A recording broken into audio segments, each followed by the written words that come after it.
Ya entramos al segundo 50% del curso y entra otra parte muy importante que les contamos al inicio, y es cómo vamos a hacer esto y unas herramientas para que ustedes puedan empezar cómo hacer esa experimentación del mapeo de soluciones.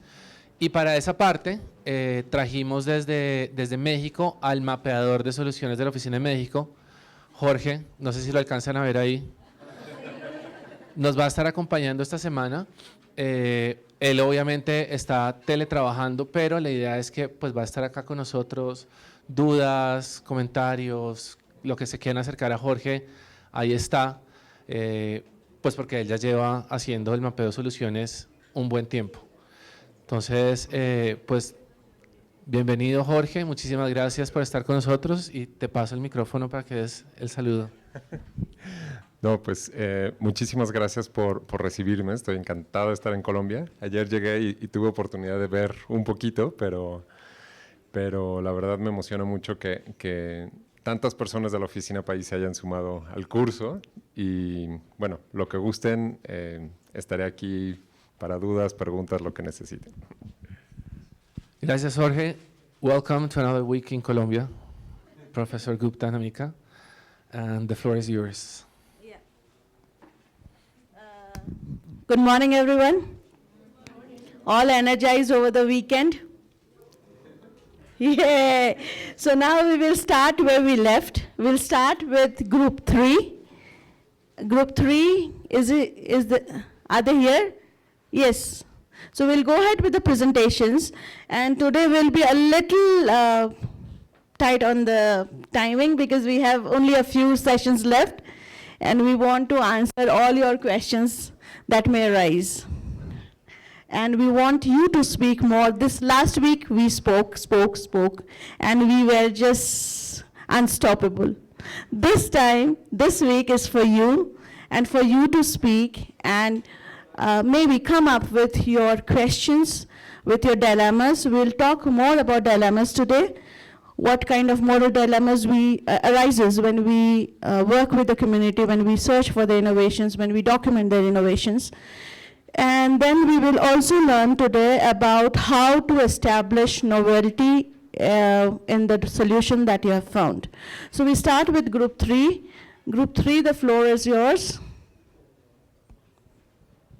The question is, what is one unknown or unexplored way in which you can you see the departments or UNDP or the other Colombian department or the other departments in Colombia to contribute to the stage of innovation that you were looking into. I think this was, we had gone through scouting and documentation, we had gone through validation and value addition, and this will be, I think, the business entrepreneurship development.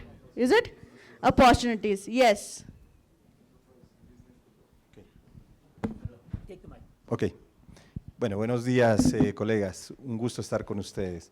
Bueno, nosotros, digamos, partimos en este proceso de identificar cuáles son las necesidades en los territorios. Creemos que es clave que identifiquemos algunas necesidades, o en los territorios encontramos necesidades, todos lo sabemos, quizá un poco repetir. Hay necesidades que son de tipo social y otras necesidades que son de tipo productivas. Nosotros las miramos como necesidades que son privadas, ¿correcto? A partir de la identificación de las necesidades, nosotros consideramos que es importante establecer qué vamos a vender, ¿cierto? Es decir, o qué vamos a entregar, diríamos nosotros. Entonces, identificar algunos productos o servicios. Para esto, quizá nosotros hemos hablado de un plan de negocios que contempla un estudio de mercado, un estudio técnico, una parte financiera, para evaluar que verdaderamente o reducir los riesgos frente a la implementación de esa necesidad. Luego, bueno, ahí contemplado también e inmerso en el estudio de mercado y en el plan de negocios estaría a quiénes vamos a atender, o sea, cuál es esa ciudadanía o esos clientes con los cuales vamos a trabajar, ¿de acuerdo? Posteriormente, la idea es que nosotros digamos cómo lo vamos a hacer, pues estaría también un poco inmerso en el plan de negocio, que es, partimos de de identificar algunos aspectos, como por ejemplo nos parece clave, ya lo dijimos, los proyectos, también el tema de la educación financiera, o sea, todo el tema de formación. También, por ejemplo, nos parece clave que nosotros identifiquemos algunos productos que pueden ser innovadores a partir de unas ferias, como ferias de innovación. Y también nos parece clave que nosotros nos podamos articular con agendas públicas y privadas e incluso todo lo que hagamos que se encuentren inmerso en algunos instrumentos de planeación. Por ejemplo, el tema de los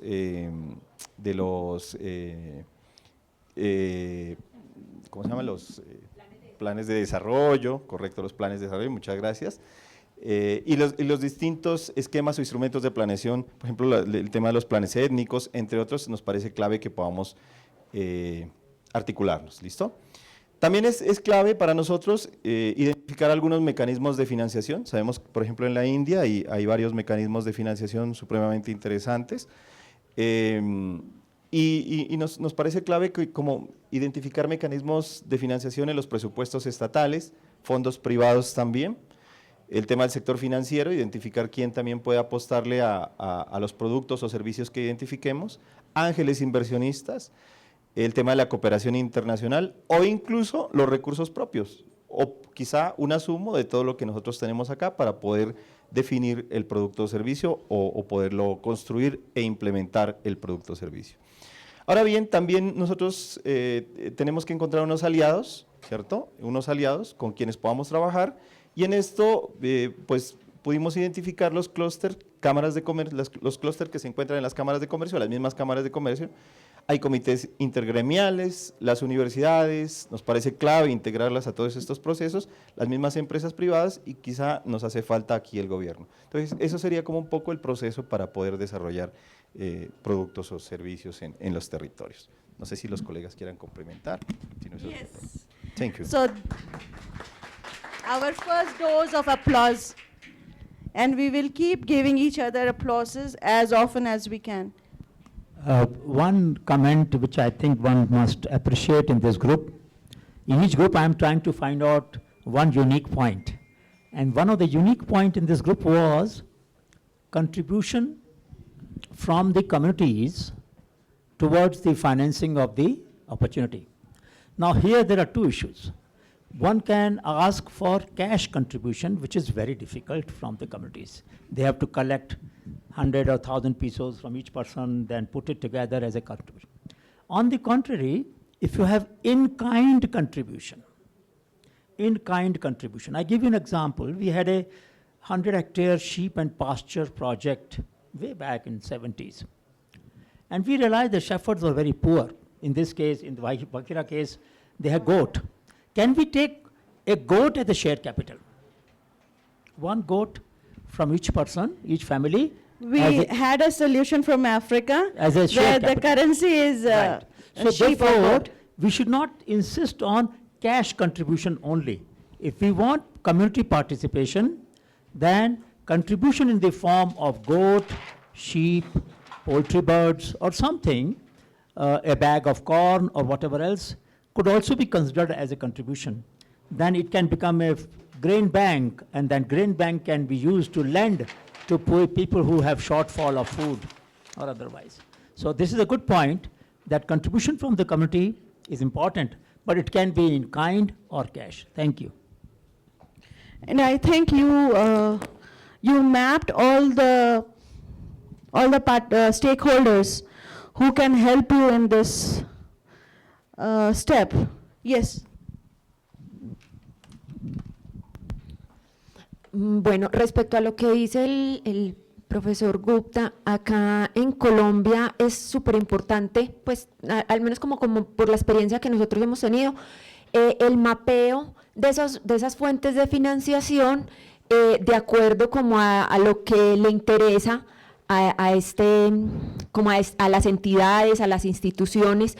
Muchas veces hay instituciones, por ejemplo, muy enfocadas en apoyar la mujer. Y solo las fuentes de financiación van al proyecto siempre y cuando se cumpla como con un enfoque de género.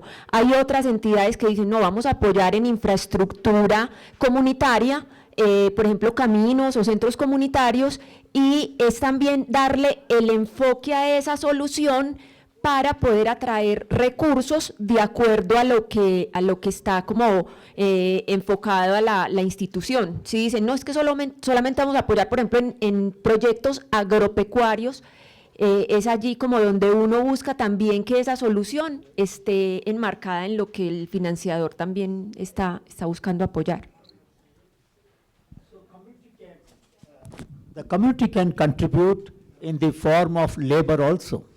So if you are building a community center, the community members can contribute some labor, voluntary labor, for putting material together. So that is another way in which community can participate. Some participation from the community is desirable to give them sense of ownership.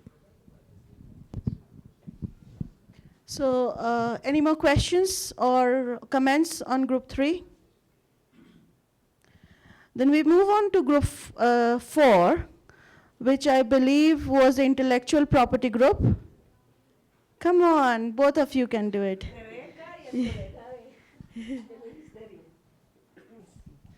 Buenos días a todos. Bueno, en esta primera parte que se enfocaba nuestro tema era el tema de la protección al conocimiento o propiedad intelectual. También teníamos como dos fases, que era intentar identificar el marco normativo legal colombiano y cómo esto se aplicaría un poco a nuestros territorios, o algo que identificamos era cómo poder extraer y que las personas de a pie en nuestros territorios conocieran este marco normativo y pudieran acceder a él también desde lo que hablábamos ese día. No sé si recuerdan un poco que incluso no sé, industrias extranjeras querían patentar nuestros saberes internos y demás. ¿Cómo lograr que nuestras comunidades conocieran eso? Voy a pasarle un poquito el micrófono. Sí, bueno, este marco normativo lo manejaban más los colegas del gobierno nacional, porque realmente confesamos que también esto es un aprendizaje nuevo para nosotros, hacer una exploración en el marco normativo de este tema. Identificamos entonces que evidentemente la entidad que rige es la Superintendencia de Industria y Comercio, que además ahora… Bueno, también que está ligado con el ministerio, con MINCIT, que es que rige la propiedad industrial, y ese es un cambio importante, digamos que ya no lo llamamos como es, la propiedad sí, intelectual, sino industrial, es como lo concibe el gobierno nacional. En efecto, identificamos que hay como 4 ítems en esta lógica, digamos, está asociado a marcas, patentes, derechos de autor y variedades vegetales. En patentes, que fue, digamos, un poco el foco que hicimos, identificamos como 4 categorías que rigen la política pública: 1, invención; 2, modelos de utilidad; 3, diseños industriales; y 4, esquemas de trazados de circuitos integrales. Esto en efecto es el decreto 3081 del 2015. También, ¿aló? ¿Me escuchan? Sí, ok.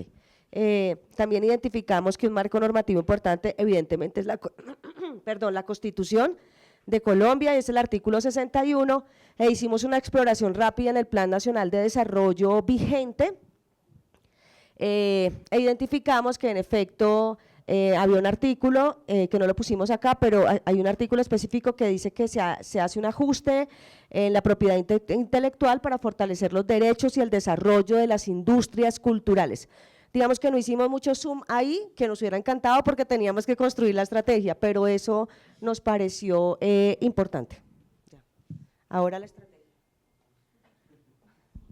Bueno, entre la estrategia, cómo llegar a ella, y parte de esto nos decía que si bien tenemos un marco normativo que parece ser bastante robusto, no necesariamente está aplicado en territorio, no todos lo conocemos, de hecho varios nos dábamos por muy ignorantes en este tema.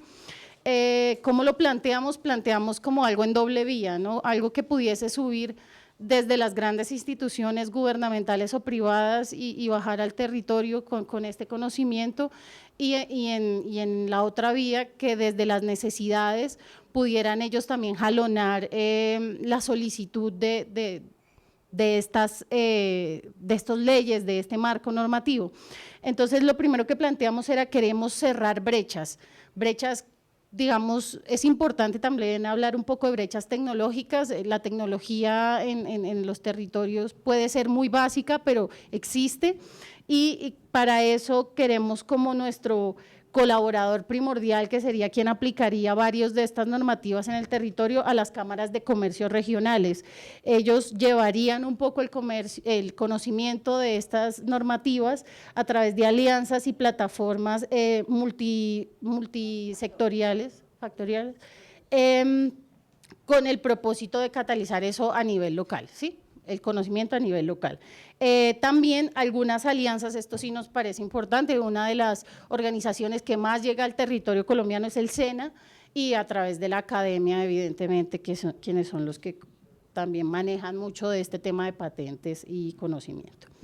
¿Y cómo? Entonces ahí volvíamos al tema de bases de datos, de conocimiento abierto. Mucho lo que se necesita en el territorio debería estar abierto sin que violente, digamos, este marco normativo, sino que nos apoye en varios frentes, y entonces decimos que es para proteger el conocimiento, pero también para diversificarlo. Algo que sirve en un territorio también es funcional en general en otro.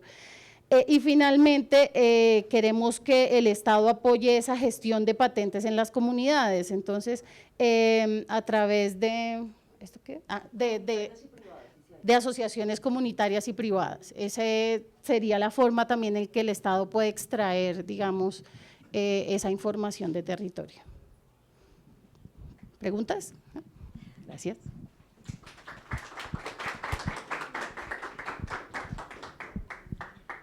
Gracias, colegas, por este gran contexto de la propiedad intelectual. Solo una pregunta, y es, ¿cómo se financia? Sabemos que tenemos convenios, por ejemplo, quizás con el Estado, tenemos también con la academia, pero pues industria y comercio tiene unas tarifas bastante onerosas, pero generalmente ahí es donde queda la patente, ¿no? Tratar de revisar a nivel financiero cómo podemos contribuir o cómo jalamos, hacemos convenios también con la banca o con organizaciones también de la sociedad civil, cooperativas que estén consolidadas, que puedan dar también este input y que no dependamos tanto de gobierno local o gobierno nacional. Eso es, gracias.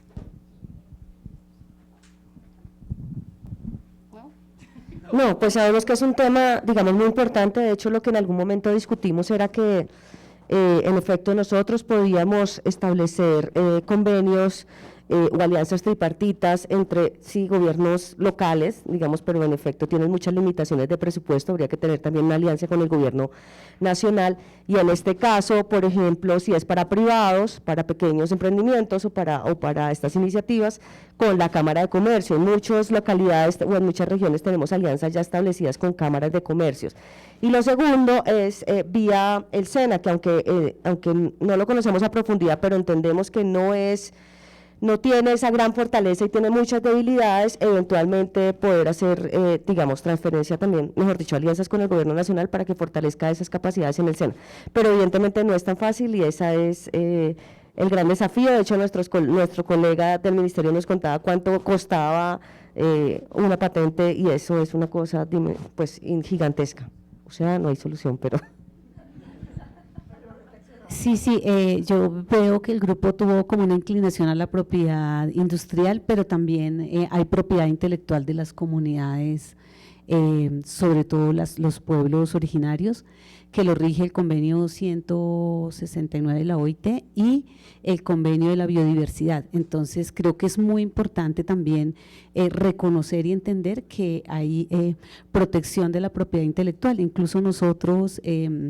en las subvenciones, cuando son con pueblos indígenas, por ejemplo, tenemos un modelo de subvención diferente que protege la propiedad intelectual.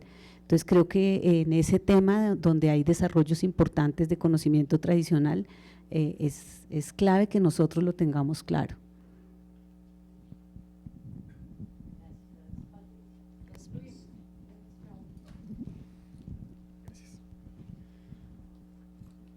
Yo tengo dos preguntas principalmente para los profesores.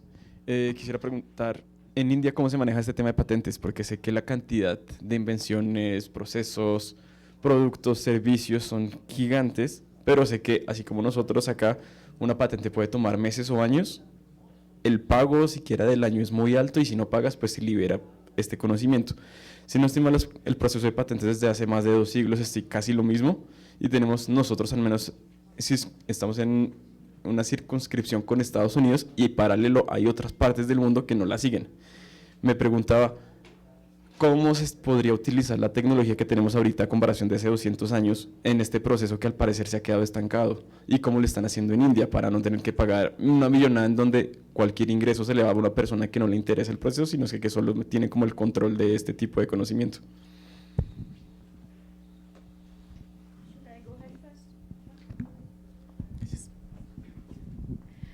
Yes, interesting. So, Professor will of course enlighten you more because he started it, and we realized that everybody wants to do good, right?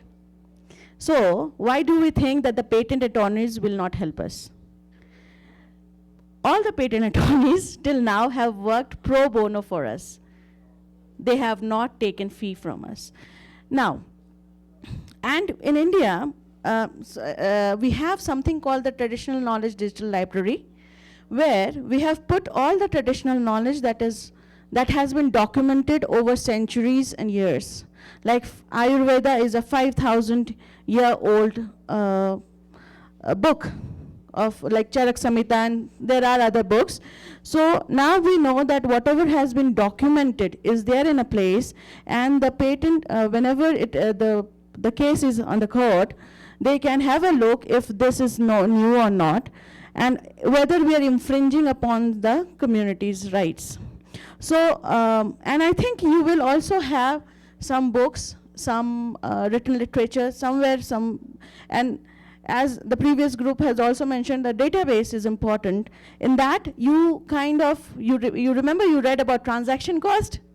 So you lowered the search cost for the patent attorneys, the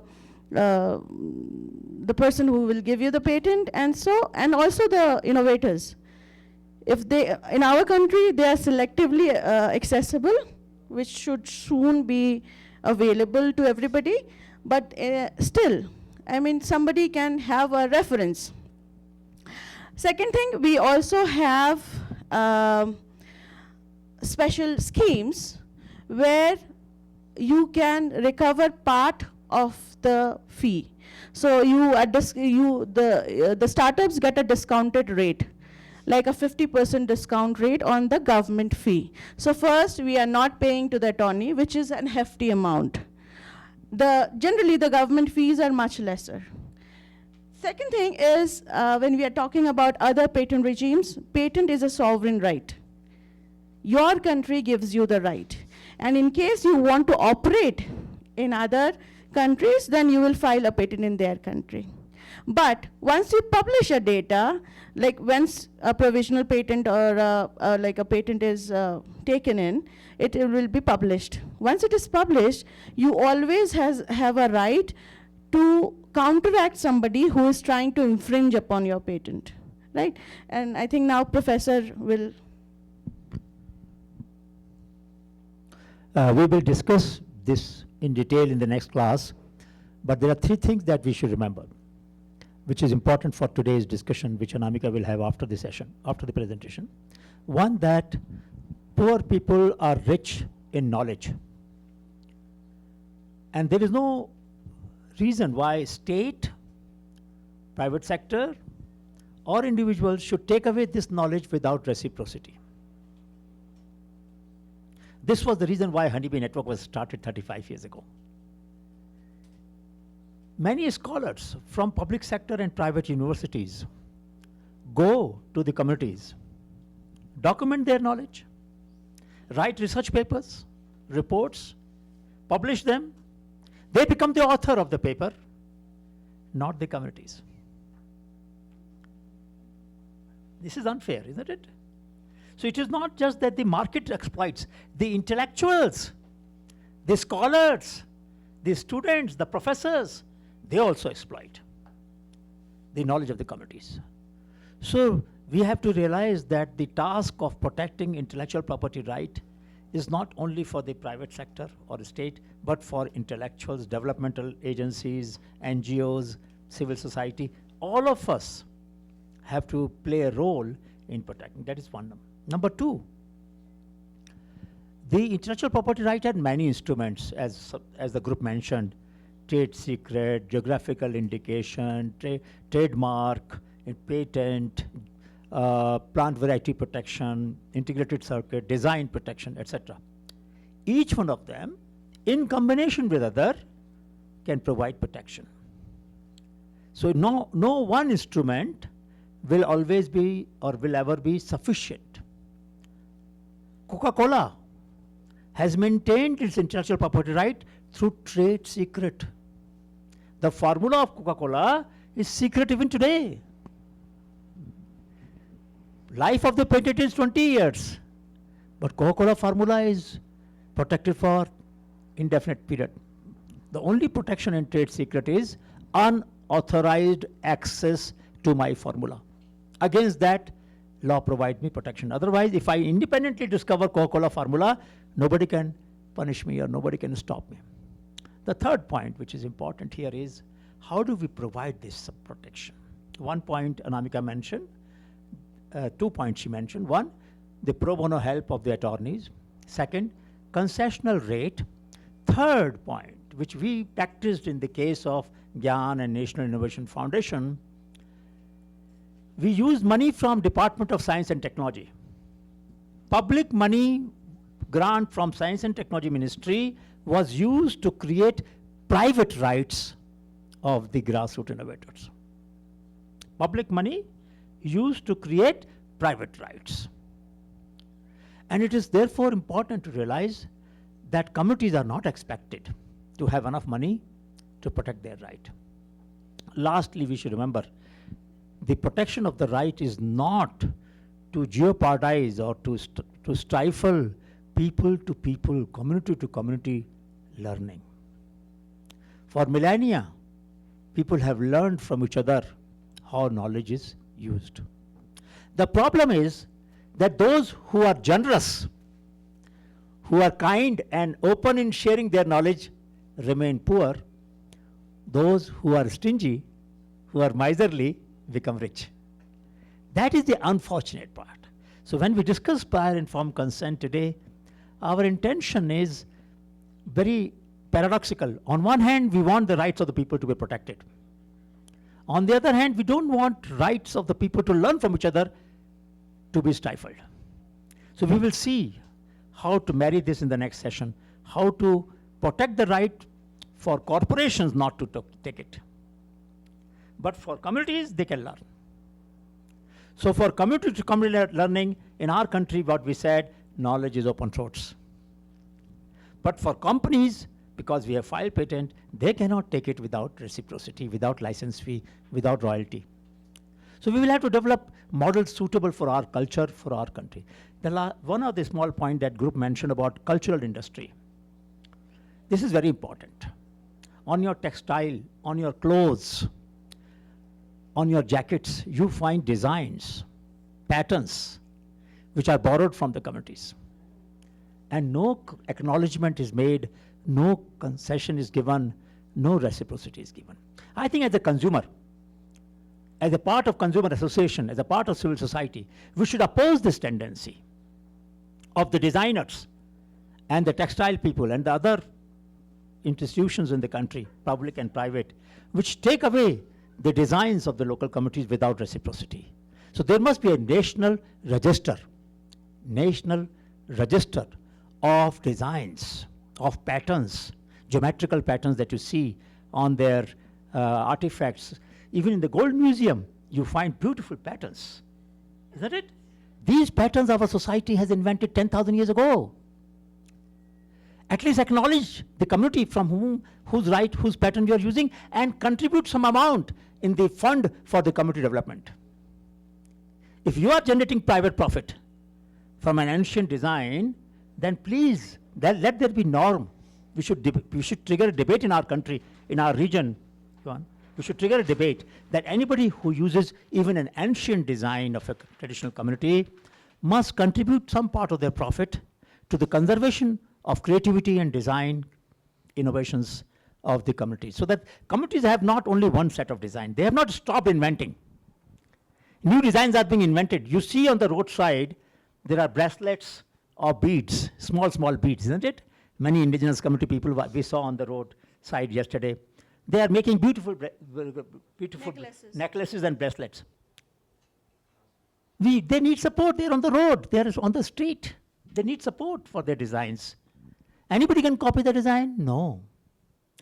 So we should try and see. We saw in the shops many dresses using the design of the conventional people, using blankets and those, those kind of long hanging jackets and designs for women and men. What do you call it? Ponchos. Ponchos, okay, I don't know the name.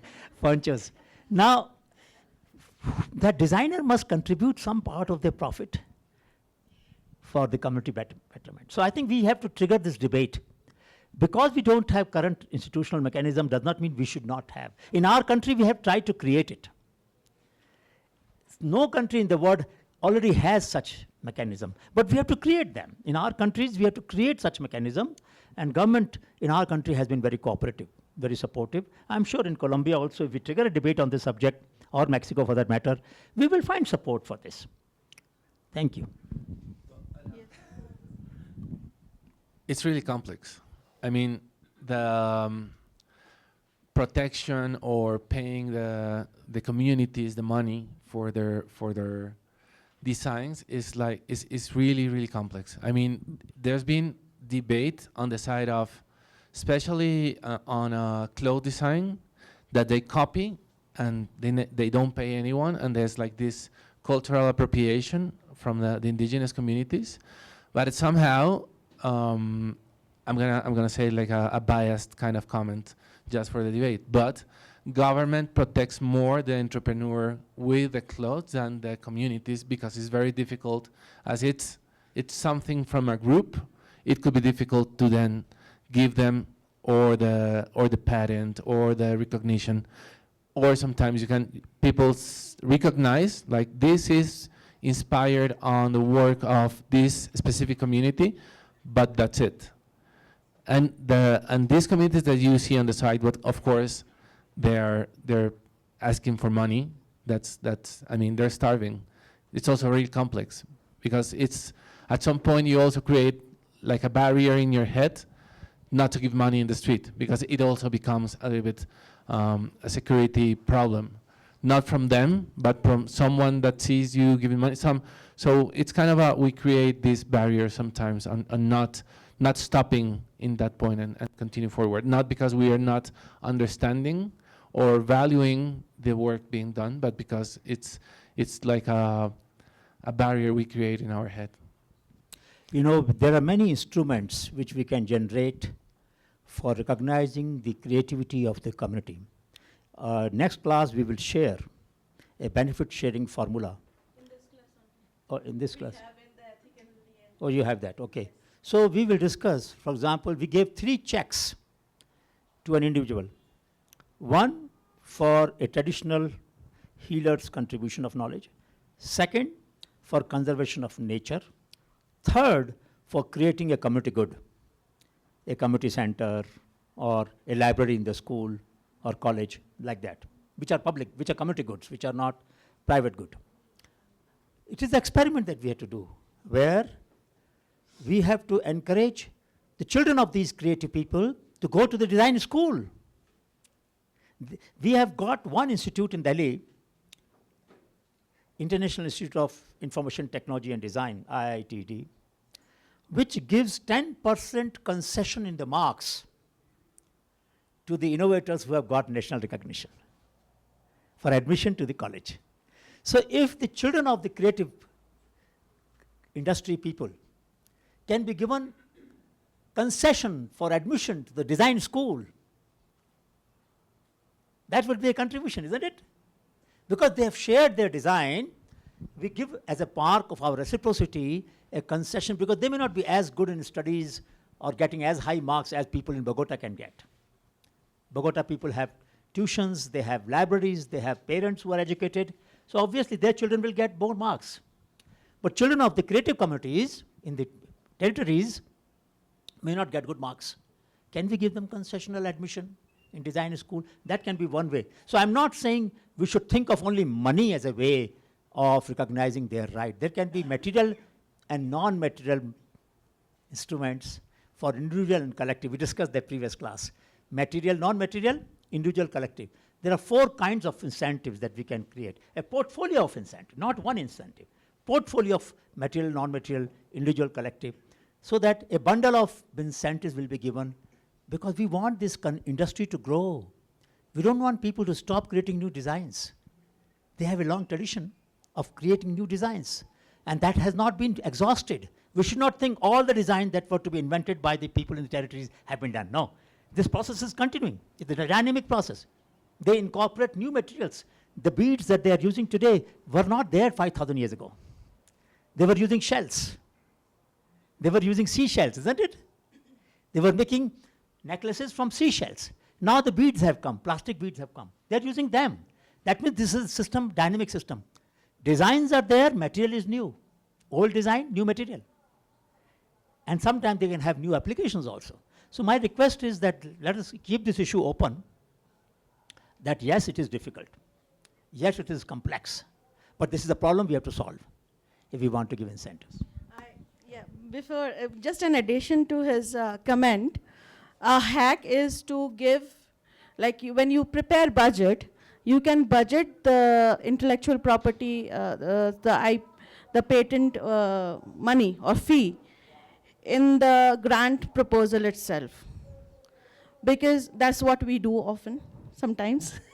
Then when you like Yuan was saying that the government will side upon the private entrepreneurs, you're using the government money to protect the rights of the innovator. And just a small line in a budget, I don't think will hamper anybody, and slowly the nation will recognize the power of protecting the rights of the people. Yes. I just wanted to add like some examples from Mexico in relation to intellectual property recognition. With traditional cultures, the National Institute of Anthropology and History has the property rights for any image, for any pre-Hispanic site or artifact. So even if tourists are taking the image of their children on top of the pyramid, the state is owner of the property rights. That doesn't mean that the state is going to sue everyone, but it sues anyone who uses an image for commercial use. So if Coca-Cola uses the pyramid for an ad, then that is not okay. So that's, sometimes laws can give you the opportunity to, it doesn't need to be enforced, but it can be enforced if the community doesn't deem it proper. And another example is in relation to designs of traditional communities. In Mexico, there was, there's a long conversation of fashion designs and designers taking cultural appropriation of indigenous designs. And not so long ago, like early last year, Comme des Garçons, because of previous example, Comme des Garçons, which is a Japanese fashion design brand, decided to go to ask the Japanese embassy in Mexico to help them connect to the government to get the rights for a design to be used in their collection. The Japanese embassy tried to reach out multiple people with governments, and everyone would say like, oh, it's not the Traditional Peoples Institute, it's the cultural ministry, and it's not the cultural ministry, like everyone was sending them around until the cultural ministry was like, okay, let's take this challenge on board. They asked UNDP to help within the lab, the accelerator lab, and we were like, I mean, maybe it's new with patterns and culture, but it's not new with, or efforts have been done with bio-resources, like, for example, traditional medicines appropriated by pharmaceuticals. So why don't we take the protocol that looks into doing that and apply it into traditional cultures? This wasn't so clear and so obvious, because that protocol from Nagoya, you might know about it, talks about giving part to a collective, part of the resources to a collective initiative of the owners of that knowledge. In the case of traditional designs, what happened with this brand was that they wanted to identify whose design was it, but it happened that 600 years ago, that community had, part of the community had migrated to the north, part of it in the south, so there's like different claimants to the design, so it was kind of complicated, and it started a big open conversation of what it could be done. The Japanese firm suggested like, well, the way that we'll retribute to the community is that we'll build a museum designed by a famous architect to showcase their craft. And the Ministry of Culture was like, no.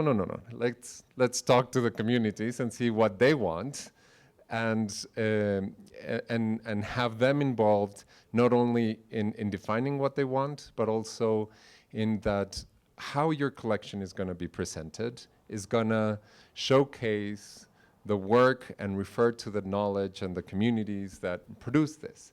So, I mean, conversations started, workshops were developed, and now, like, whenever you buy this Japanese design, like, you can have a reference to the community. The community was involved in the design as well, so they also got to experience a thing that they had never experienced, of a different type of process.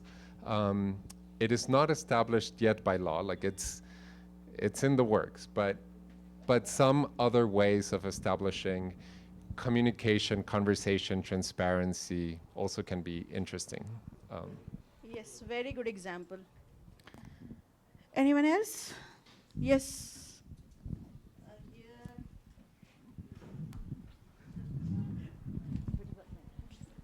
Buenos días. Dos cosas. Yo resalto, uno, el tema de las patentes es muy delicado, genera unas barreras, igual que por ejemplo los registros INVIMA y todo este tipo de cosas, donde empezamos a fortalecer desde, no sé, la asociatividad, la producción, etcétera, logramos conectar mercados, pero llega el momento en que ya el producto va al mercado y registro INVIMA es exigente. Entonces ahí se frena. Esto, como para reflexionar, está generando una brecha grande en una sociedad del conocimiento. Entonces, el acceso a patentes, el poder generar registros, les permite a algunos llegar. Alguien dijo, esto favorece, yo no diría que el gobierno, sino la norma, favorece a las grandes empresas y a quien tiene el capital para acceder a ello, y eso genera una brecha mayor. Eso uno, y lo otro es que felicito a las colegas por retomar la norma.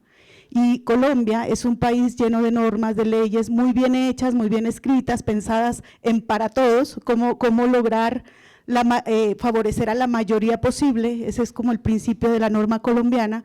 Por lo tanto, involucran todos los temas, tratan de dar respuesta a esa amplia diversidad étnica, cultural que tiene el país, pero a la hora de llegar al territorio hay un gran obstáculo, empezando por conocer la norma. Entonces hay un ejercicio pendiente de territorializar o contextualizar esta normatividad y hacerla posible de cumplir con base en el contexto, en los recursos de los municipios, sobre todo estos municipios de sexta categoría, que son muchísimos en el país y que tienen grandes limitantes. Hay una descentralización de funciones, pero no de recursos, entonces el reto es mayor. Gracias.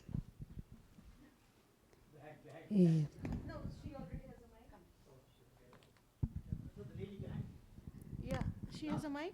No? There are two mics. I think I've given one more mic.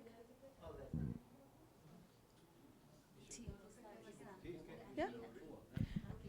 Okay, Sí. that's interesting. Sí, yo Yeah. quería solamente decir que es importante en este tema de patentes que nosotros, los países andinos, tenemos una regulación en Colombia, Perú, Bolivia, Chile y Ecuador, que es la decisión 391 de la Comunidad Andina de Naciones, que regula el acceso a recursos genéticos y propiedad intelectual, particularmente para protección de conocimiento de pueblos originarios. Esta decisión se ha tomado frente al uso de la industria farmacéutica y cosmética, del uso de la biodiversidad principalmente. Entonces, también creo que es importante saber que existe y que regula pues todo este procedimiento con pueblos originarios.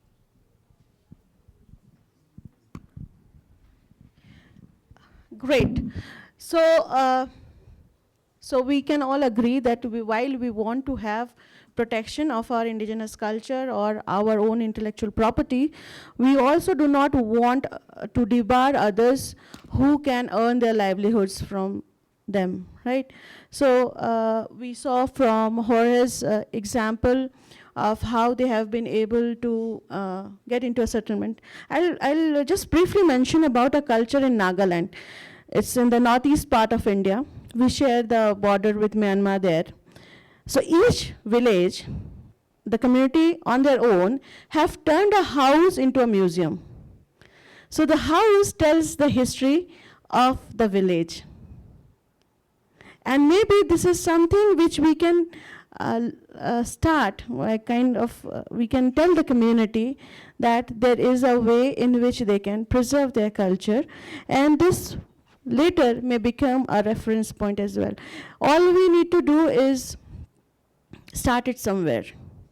Maybe about 100 years ago, some village headmen thought that it would be a good idea to do it for their village, and somehow it has now been in the whole state. So that's just an example, and now we'll move on to group 5, who are on dissemination and diffusion strategy. Group 5, yes, please. Vale, muchas gracias. Nosotras teníamos el paso 5, que era estrategia de difusión y de subsidio, en el que identificamos justamente que el mensaje tenía que ser simple, tenía que mostrar resultados, tenía que contar con una posibilidad de proyectos que sean escalables y que sean inclusivos, pero que a su vez identifiquen la población objetivo para justamente poder realizar este ejercicio de territorializarlo. En el quienes identificamos que nosotras como Organización de Naciones Unidas podríamos jugar un rol como articuladores y que el papel central podría estar justamente en esos liderazgos comunitarios que nosotras identificamos en el trabajo en el terreno, así como en la comunidad y la academia como aliados que pueden justamente potenciar pues estos procesos tanto de difusión como de subsidio. En cuanto al cómo para el tema de la comunicación, quisimos como mapear 2 planos, el comunitario y el digital. En el ámbito comunitario, también a partir de las experiencias que recopilamos en el equipo, identificábamos el perifoneo, los comunicados escritos como a instituciones, entidades estatales y demás, eventos culturales, las radios comunitarias, que acá retomamos la experiencia de Radio Sutatensa, que fue justamente una experiencia pedagógica potente en el país cuando no se tenía acceso a educación, y espacios comunitarios propios como los cabildos, los consejos comunitarios de comunidades negras, afrodescendientes, raizales y palenqueras, las bibliotecas móviles, las juntas de acción comunal y las propias escuelas rurales. En el ámbito digital identificamos las redes sociales, aplicaciones como WhatsApp, escuelas virtuales, páginas web, las bases de datos y las bibliotecas digitales. Y un poco en el medio de estos 2 panoramas veíamos que los mensajes de texto tradicionales siguen siendo un medio potente para comunicar cosas y que tienen como mucha masividad.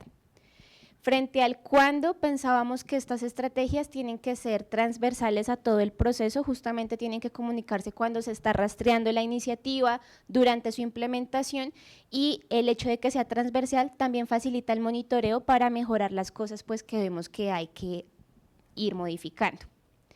Frente al subsidio, que sería como el financiamiento y el aporte técnico, identificamos como actores clave, por supuesto, al sector público. El sector privado, mediante estrategias de financiamiento o fomento, decíamos que aquí se podría crear una especie como de estrategia como los bonos de carbono, pero ahora no pagar por el cuidado del medio ambiente, sino pagar por justamente o fomentar estas iniciativas de innovación desde las comunidades. La generación de fondos público-privados, pues por supuesto la filantropía, la academia con tanques de pensamiento para que brinde particularmente asistencia técnica y los clústeres de innovadores que también poníamos como ejemplo durante la sesión. Aquí había una colega de pobreza que hablaba justamente como de una experiencia, no sé si la quieras compartir.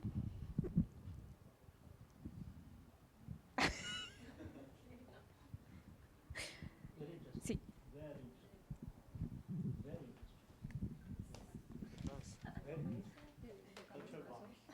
Quedé un poco anonada porque soy de Paz, pero claro, hacemos alianzas con el área de pobreza, pero pues claramente, y pues la pregunta que ustedes nos hacían al inicio, ¿qué es lo nuevo que también identificamos en este ejercicio? Es que, y la colega lo explicó muy bien transversalmente, todas las posibilidades que tenemos, pero tenemos tanto que pues comencemos con una, ¿cierto?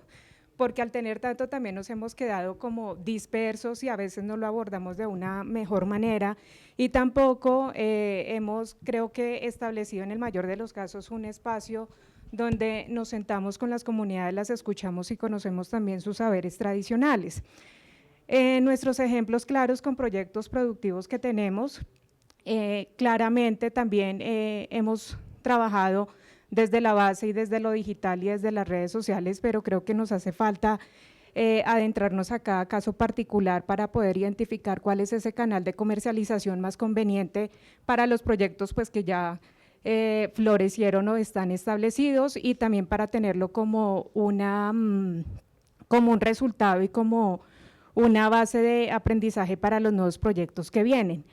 Eso alineado, quizás no me voy tanto al ejemplo, pero alineado a otro factor fundamental y lo dicen ustedes, profesor Gupta y Anika, es escuchar también, hacer un espacio de aprendizaje con los niños y niñas, pues para saber también qué hay ahí y cómo podemos fortalecer estas nuevas experiencias o estos nuevos saberes a través de su propio hacer en la parte rural.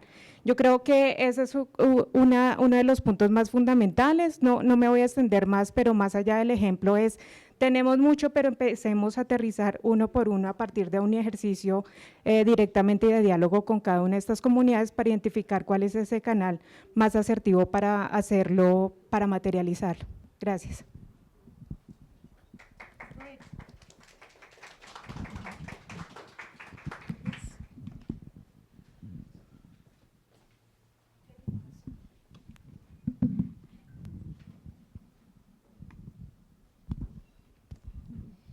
Gracias.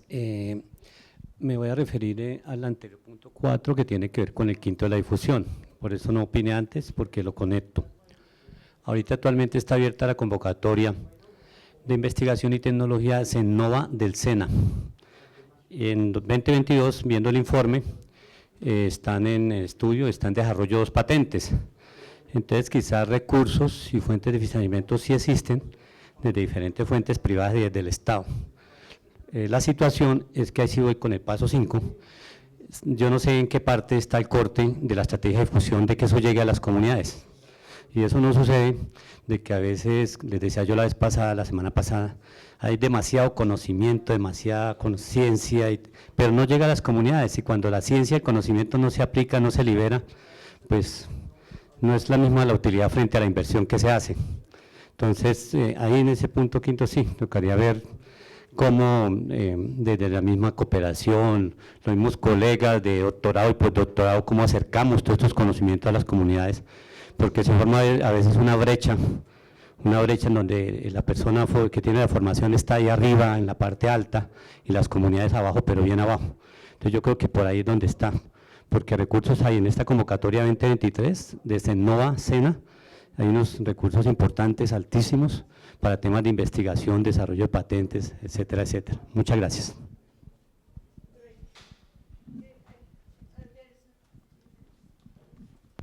So you are already giving solutions to the questions of financing. Bueno, buenos días. El tema de propiedad intelectual a través de lo que hablábamos ahora, el reconocimiento de los conocimientos de pueblos ancestrales, está protegido, es parte de lo que tiene la superintendencia hoy dentro del marco normativo. El tema es un poco lo que hablaba el colega en el sentido de que existe la normativa, pero para protección no existe todavía, no se ha desarrollado las comunidades ni las organizaciones en torno al aprovechamiento de esos conocimientos, capitalizando un poco esos conocimientos de la manera de vida. Desde el área de reducción de pobreza y las inequidades hemos desarrollado unas metodologías en donde tratamos de identificar un poco la gestión de activos, aunque nos orientamos mucho al tema de infraestructura y equipamiento. Es importante dar una mirada a esos conocimientos ancestrales que hacen parte de esa abundancia de estas personas, de estas comunidades. Y la frase, me remito a la frase en donde decía el profesor, una mente que vive en el margen no es una mente marginal, ¿sí? Ahí es donde vemos una abundancia muy fuerte, en donde para ellos es, como esa abundancia les permite vivir con esas, digamos que esos conocimientos, no lo cuidan, no lo protegen, y de alguna manera pues nosotros como PNUD deberíamos tener esa consideración a la hora de ir a implementar proyectos de la manera que ellos entiendan que eso tiene un potencial, no solo porque se les vuelve común verlo todos los días, sino porque tienen un potencial en medicamentos, en comercialización de biodiversidad, en temas de ropa, de diseños, muchas cosas que salen de ahí que no son capitalizables porque no están los mecanismos todavía desde las comunidades para desarrollarlos. Entonces, la idea es quizás cómo nosotros podemos contribuir a que eso quede como un potencial en un portafolio que pudieran tener las mismas comunidades para poderlo aprovechar sosteniblemente. Hola, yo sobre la presentación número 5 creo que fue bastante clara de las colegas. Y solo quería decir que en términos de actores relevantes para la difusión, me parece que también seguramente los están incluidos, pero creo que hacer un énfasis en todo el tema de los colectivos juveniles tiene un potencial enorme. Nosotros en particular creo que tenemos un trabajo maravilloso en todo el país con múltiples movimientos juveniles y creo que en función justamente de difusión, de reconocimiento de este conocimiento e incluso de tener un trabajo de pedagogía hacia las personas mayores de sus comunidades, creo que es un actor relevante en este propósito.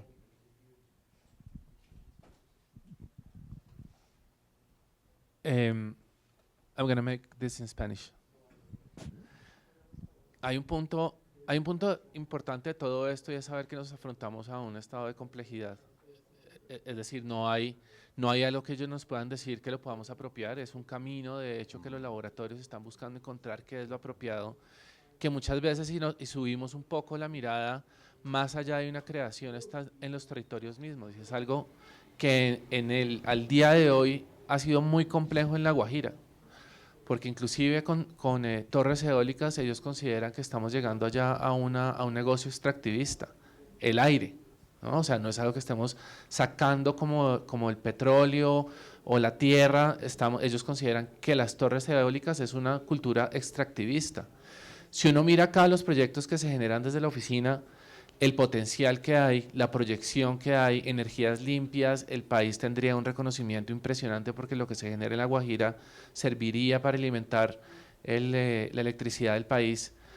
Allá está mi compañera Lisa, que seguramente nos podría ampliar un poco esto, pero es complejo poder trabajar porque para ellos es el territorio de ellos. Entonces, esa propiedad del territorio y articularlo con unas posibilidades que pueden existir, no solamente desde el PNUD, sino también desde el sector privado y la articulación, gobierno, organizaciones como la nuestra y comunidades, termina siendo un tema complejo sobre la propiedad, o sea, sobre la propiedad de algo más allá que no es una creación, es una posibilidad que da el territorio mismo.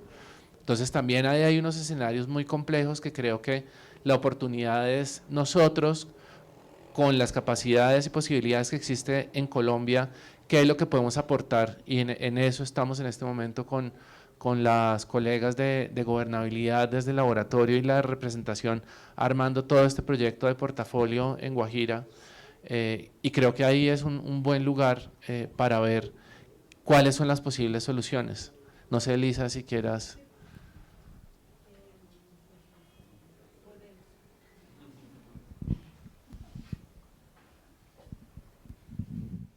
Gracias, Juan. Buenos días.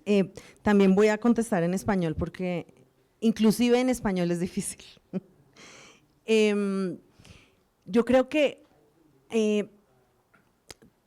relaciono esto con tal vez lo que dije el primer día, y es que nosotros deberíamos ahondar como sociedad en la visión del desarrollo, porque nosotros los occidentales, que nos llaman los guayú, los arijunas, creemos saber qué es lo que necesita el territorio y creemos saber cuál es la visión del territorio que nosotros debemos promover. Y por ahí en el camino olvidamos que el tema de la propiedad del territorio obviamente trasciende el tema jurídico y pasa por un tema intercultural que a veces nos cuesta trabajo incorporar y reconocer. En términos concretos, lo que menciona Juan David, digamos, del desarrollo de la transición energética, es cierto, Colombia tiene un potencial gigante para enriquecer su matriz energética, pero la matriz energética del país tal vez que logra satisfacer la demanda de nosotros aquí en Bogotá y en las principales ciudades, pero seguimos con unas comunidades rurales sin cobertura. Cerca del 66% de las comunidades rurales que tienen potencial de ser conectadas no han sido conectadas a la matriz energética nacional. Pero le decimos a las comunidades indígenas, vamos a instalar unos aerogeneradores para alimentar esa matriz energética, mientras que el desarrollo humano sostenible, que en términos indígenas se denomina el buen vivir, siguen pues con unos indicadores supremamente deprimidos, siguen sin garantizarse el acceso al agua, sigue sin garantizarse su seguridad alimentaria, pero mientras tanto llenamos territorios ancestrales de aerogeneradores cuyos beneficios no hemos logrado trasladar a esas comunidades. Entonces, me parece que sí, por lo menos debería haber una reflexión respecto al cambio de paradigma, y es cómo priorizamos el desarrollo humano sostenible de estas comunidades indígenas, primero, antes que pensar nosotros en que estemos todos tranquilos con nuestra agua y nuestra luz y vivimos en la comunidad, digamos, de nuestras zonas de confort, que a veces hemos normalizado tanto el privilegio que no reconocemos que hay millones de personas, inclusive en nuestro país, que todavía ni siquiera tienen acceso al agua, que ya se considera un derecho humano fundamental a pesar de que no está en nuestra Constitución. Sí, por bloque de constitucionalidad, es un derecho humano en Colombia y es un derecho humano del que carecen pues millones de personas. Entonces yo creo que hay que tener un diálogo honesto como país, que no solamente involucra al gobierno, sino involucra a la sociedad como un todo, respecto a dónde estamos poniendo las prioridades y dónde estamos concentrando los principales recursos de inversión. Porque Colombia es un país que sí tiene dificultades, digamos, no vamos a decir que es un país rico en términos, digamos, de su política monetaria y fiscal, pero en términos de recursos naturales sí, y eso podríamos nosotros volcarlo como algo que potencie el desarrollo, pero sobre todo de las personas a las que no ha llegado pues ese desarrollo humano como nosotros lo concebimos. Entonces yo creo que sí vale la pena como tener una reflexión muy honesta respecto a cuáles son los paradigmas del desarrollo que hemos trabajado y sobre a dónde debería concentrarse el esfuerzo de la política pública para realmente catalizar el desarrollo de personas que hoy viven en unas condiciones que a veces nosotros ni nos imaginamos. Entonces yo creo que ahí debería estar el análisis como por lo menos para escalar las prioridades de intervención. Eso es un poco. Gracias. Hi, Lisa.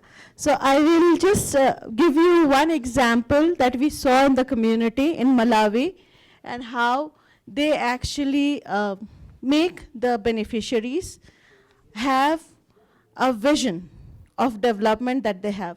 I'll just show you a photograph and this was developed by a field coordinator, and she realized that the community is not literate, so they cannot write as such. So what she did is they asked them, the beneficiaries, to make a vision or in a telescope that where they want to be in maybe a month's time in a year's time or 5 years' time? And I found this very interesting. I found, I had seen this adapted in Bangladesh also, but this one is,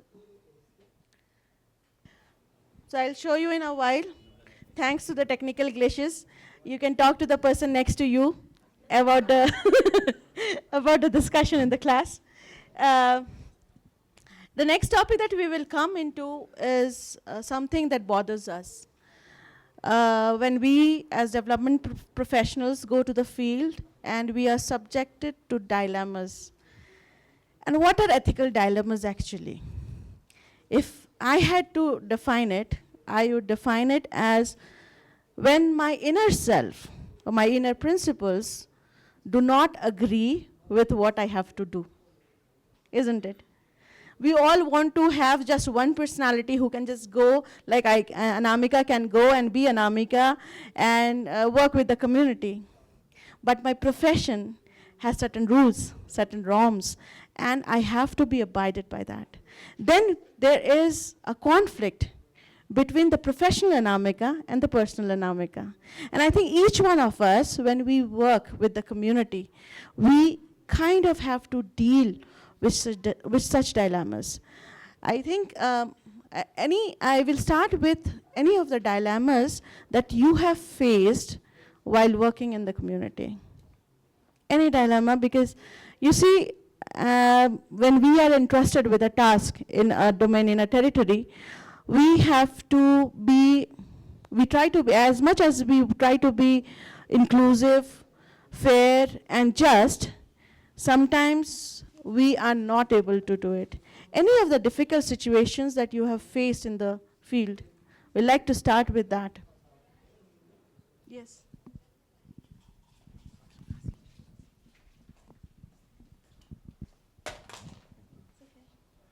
Bueno, un dilema que probablemente sea recurrente para muchos y muchas de las colegas acá es que cuando llegamos a una comunidad nos podemos estar encontrando con una confianza rota, que no necesariamente está asociada con un trabajo previo en nosotros como PNUD, pero sí con un relacionamiento que se ha desarrollado muy mal con otro tipo de organizaciones, de entidades del Estado y demás. Durante varios años yo tuve la oportunidad de trabajar en temas de acompañamiento de políticas públicas territoriales de empleo, emprendimiento, y era común encontrar ese tipo de respuesta, o sea, una resistencia a llevar a cabo nuevas conversaciones, básicamente porque se habían incumplido un conjunto de expectativas, de promesas previas, y la idea de que tal vez en esta oportunidad se iba a repetir la historia, de que se generaba una nueva expectativa y nuevamente nosotros pues no íbamos a poder cumplirla. Entonces lidiar con eso, poder un poco recomponer esa confianza, tejer nuevamente lazos de confianza y sobre todo cumplir con lo que nosotros podamos establecer, termina siendo algo muy importante, pero es algo supremamente recurrente en este país.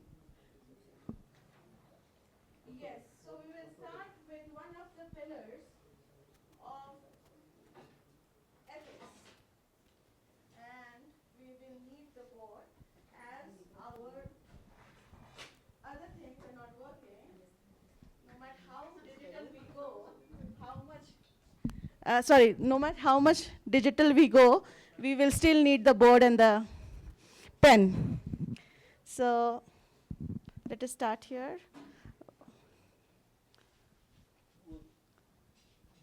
Is there a...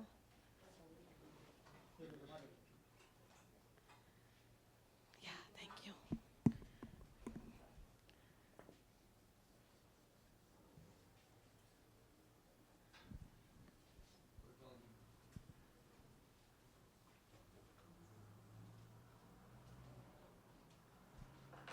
So the first thing that has come up, the first pillar, is trust.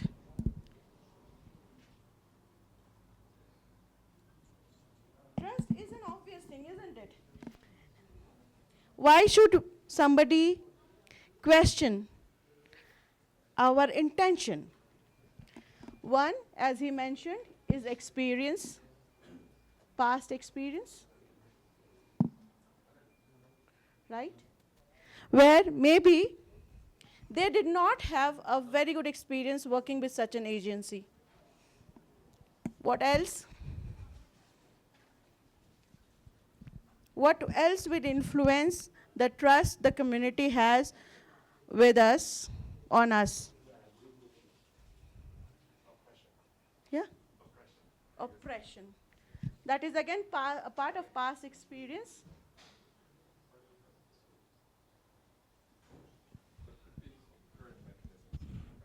Yes. Maybe the policies or the agendas in the past and the present. What else? Yes, please go ahead. Los incentivos, tanto materiales como inmateriales, que se le ofrecen cuando llegamos. Lack of incentives,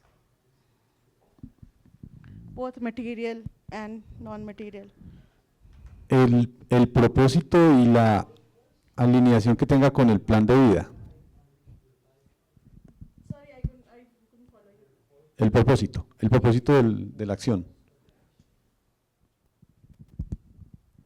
Yo creo también que el lenguaje, la forma, a veces la distancia se marca mucho de un lenguaje bastante técnico, de no comunicar claramente y eso genera desconfianza. Yes, so purpose of action, I think what, like Lisa said, their vision of development is very different from us. And no matter how good we want to do, they will not be able to appreciate it because maybe they don't need it in the first place, right? So, and then of course language. There's a saying in Hindi, in my language, that if you call a blind person blind, he or she might feel bad. But if you ask them, how did you lose your eyes or your sight, they will feel empathetic. They will feel that you are trying to be understood, like you are trying to be good to them and trying to understand their pain. So yes, language or linguistics is a very important thing. Sometimes some of the terms that we use in the modern society come as very strong to them. And so we need to be watchful of the words that we use. Any other? Yes, I believe that in the same route, like lack of intercultural dialogue, because that is like reinforces our vision of the course of action and not their actual needs or beliefs. Yes, the cultural aspects. I'll tell you, and so there are certain communities. In India, we had in the northeastern parts, some states had this, they are called the land of headhunters. When the tribal cultures were there, they used to kill the tribesmen of the other culture. And so there is a sense of insecurity. When you are seeing somebody as enemy, because you are fighting nature, you are fighting animals, you are fighting other people, you are fighting, and so there is a deep-seated sense of insecurity. And we have to create some bridges with which we can make them understand that some things are past. And the past has to be abandoned at one point of time, so that you can move ahead. Because, you see, we all have rear view mirrors in the cars, isn't it? But it doesn't tell you, if you have to go ahead, you'll have to see the windscreen and not the rear view mirror. The rear view mirror will only tell you what path you have traveled and if there's a danger coming from behind. But it can never decide your future. So we as communities have to think, how do we engage in the future?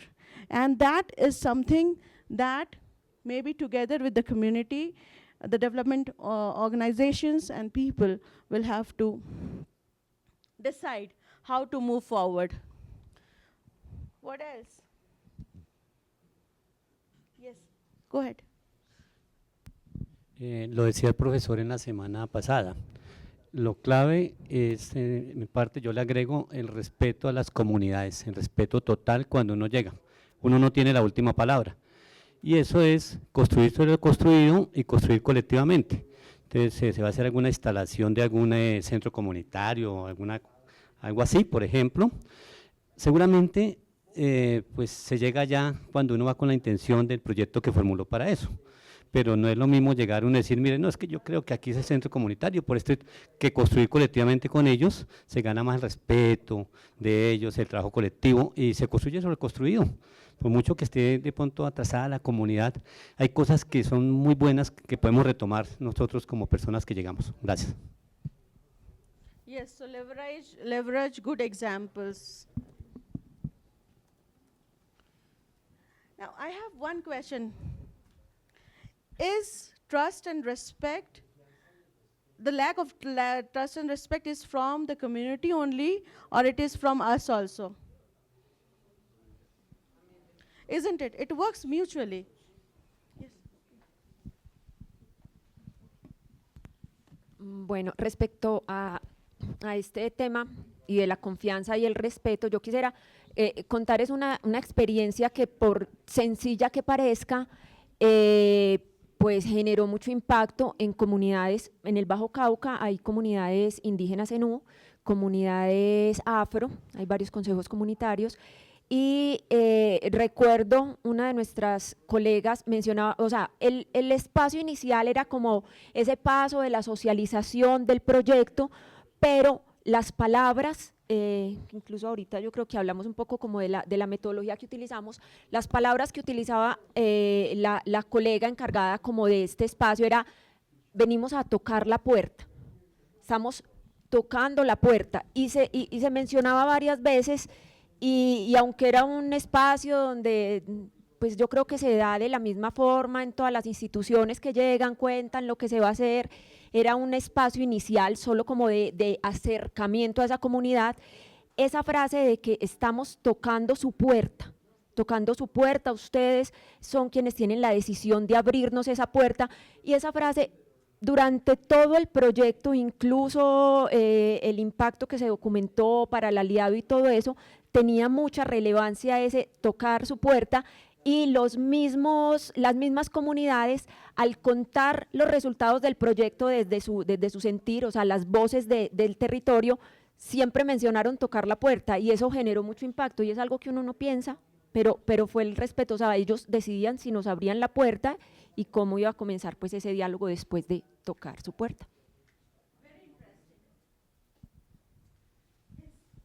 Gracias. Ya para dar dos aportes relacionados con la última pregunta que tú hacías y uniéndola con la anterior, y es pues que se percibe desde las comunidades también para que nosotros podamos hacer un tema de intervención.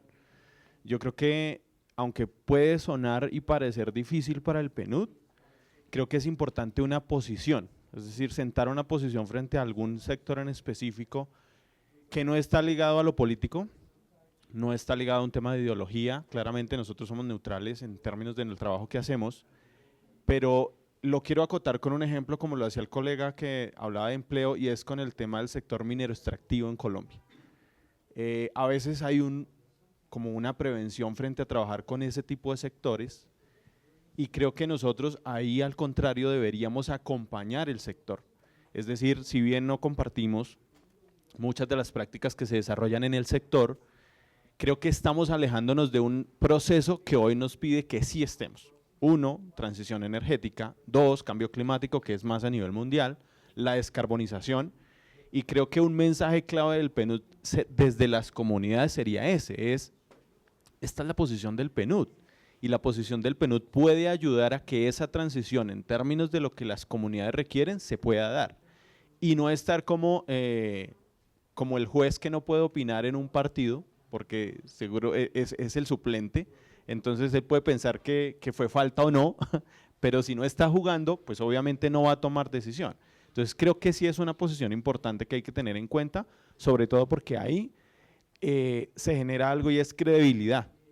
La credibilidad con la comunidad que diga, oiga, me interesa que esté un proyecto con el PNUD en el territorio porque su posición frente a un tema, por ejemplo, de transición energética o lo que decía Lisa ahorita del tema de la matriz energética que nos parece importante en Colombia, es una apuesta a largo plazo, pues hay una posición y esa es la apuesta que debería tener también el PNUD frente a las comunidades. Es eso. Gracias. Yes, I agree to some extent, of course, because sometimes it is good to know them and onboard them rather than being judgmental about something which we know little of. Because if any sector is a lot complex than what it is written in words, right? So so what we found that trust is mutual. Is it reciprocal?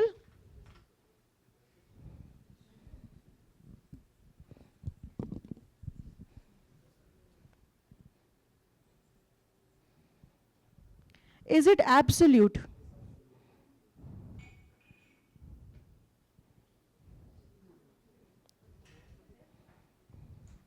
So from not absolute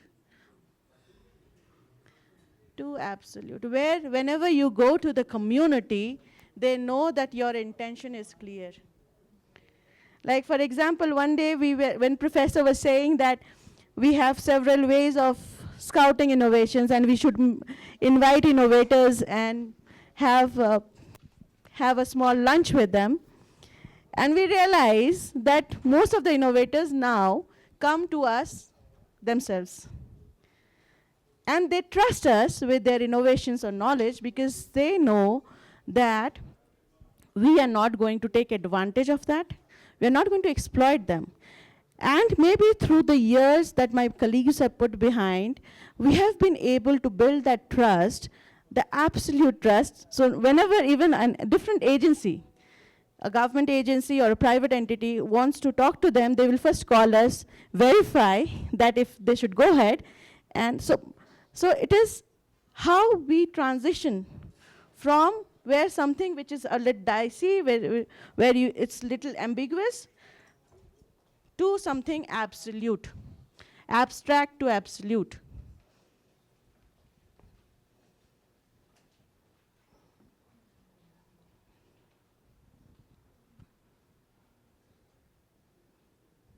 How do you think we can build trust, an absolute trust with the community?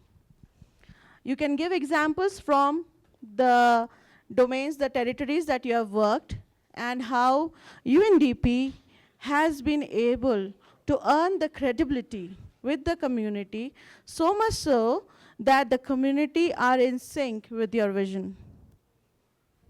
Yes. Básicamente observando una coherencia, ¿no? Con total claridad llegar a mencionar a qué es que se llega al territorio. Esa coherencia es de lo que tú hagas, digas y pienses, sea clara y sea en una sola línea, que no me vuelva ambiguo, porque puedo llegar pensando algo y mañana otra cosa y eso a la comunidad la desestabiliza. Creo que eso es básico, ser coherente. So intent, making your intent clear. What we often do is when we go to the communities, we are not able to give them a larger picture. Why we are doing what we are doing. And so, because what we feel that communities sometimes may not contribute, are not contributing, or they will not be able to understand the complexity of nation building. Or maybe they don't have an idea of nation. But what if we give them a fuller picture, a complete picture of the project, so that they are aware, even if your project fails, your intervention fails, they know that you tried your best and why you did what you did. So the question, the thing that brings in trust is transparency, right? Yes, please. Y complementando un poco eso, también pienso que dejar claro desde el principio cuál es el alcance del proyecto. Dejar claro desde el principio cuál es el alcance del proyecto. de la intervención, porque pues como hablaban anteriormente, como que las expectativas pueden ser muy grandes y no se pueden como llegar a cumplir. Entonces, si uno desde el principio deja claro cuál es el alcance y cuál es el propósito, no se defrauda la confianza después de que se acaba la intervención. Yo creo que también la confianza, cuando las personas, las organizaciones participan en las decisiones conjuntas, en los análisis, toman decisiones sobre el proceso, yo creo que eso genera confianza, ¿no? Cuando uno no es el que dirige, sino el que comparte un proceso. Yo creo que eso es muy importante para ganar confianza. Y otro es reconocer cuando hay errores, ser capaces de generar ese escenario donde se reconocen errores o de la comunidad o de la agencia, en este caso el PNUD, ¿no? A veces vamos con buenas intenciones pero nos equivocamos, y dar un paso atrás, poder decir, bueno, vamos a corregir, eso también es importante y genera confianza. Creo que estas dos cosas son súper importantes.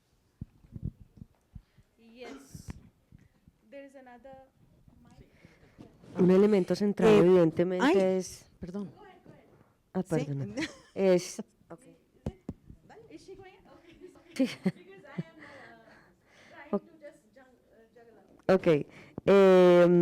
Reconocer el contexto en el que están las comunidades, creo que, y eso hace parte de, por ejemplo, respetar, si es que es así, y las comunidades lo tienen a bien, reconocer las estructuras organizativas, entendiendo que tienen muchas limitaciones, pero en muchos contextos rurales hay estructuras organizativas que son el eje central de la toma de decisiones de estas comunidades, las juntas de acción comunal y otros. Por supuesto que tienen limitaciones, pero evidentemente, por ejemplo, no llegar directamente, sino también intentar entender el contexto mucho más amplio, más allá de que la intervención sea limitada.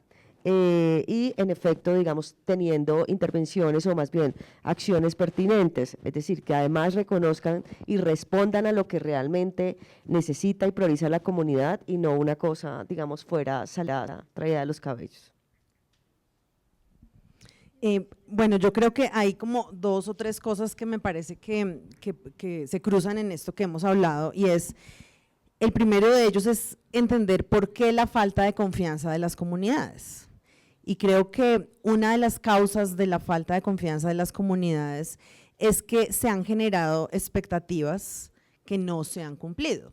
Y no digo, digamos, no es un tema exclusivo o de nosotros, de PNUD, sino en general, de todos los agentes externos que ingresan al territorio, generan unas expectativas que luego no son cumplidas, no son atendidas.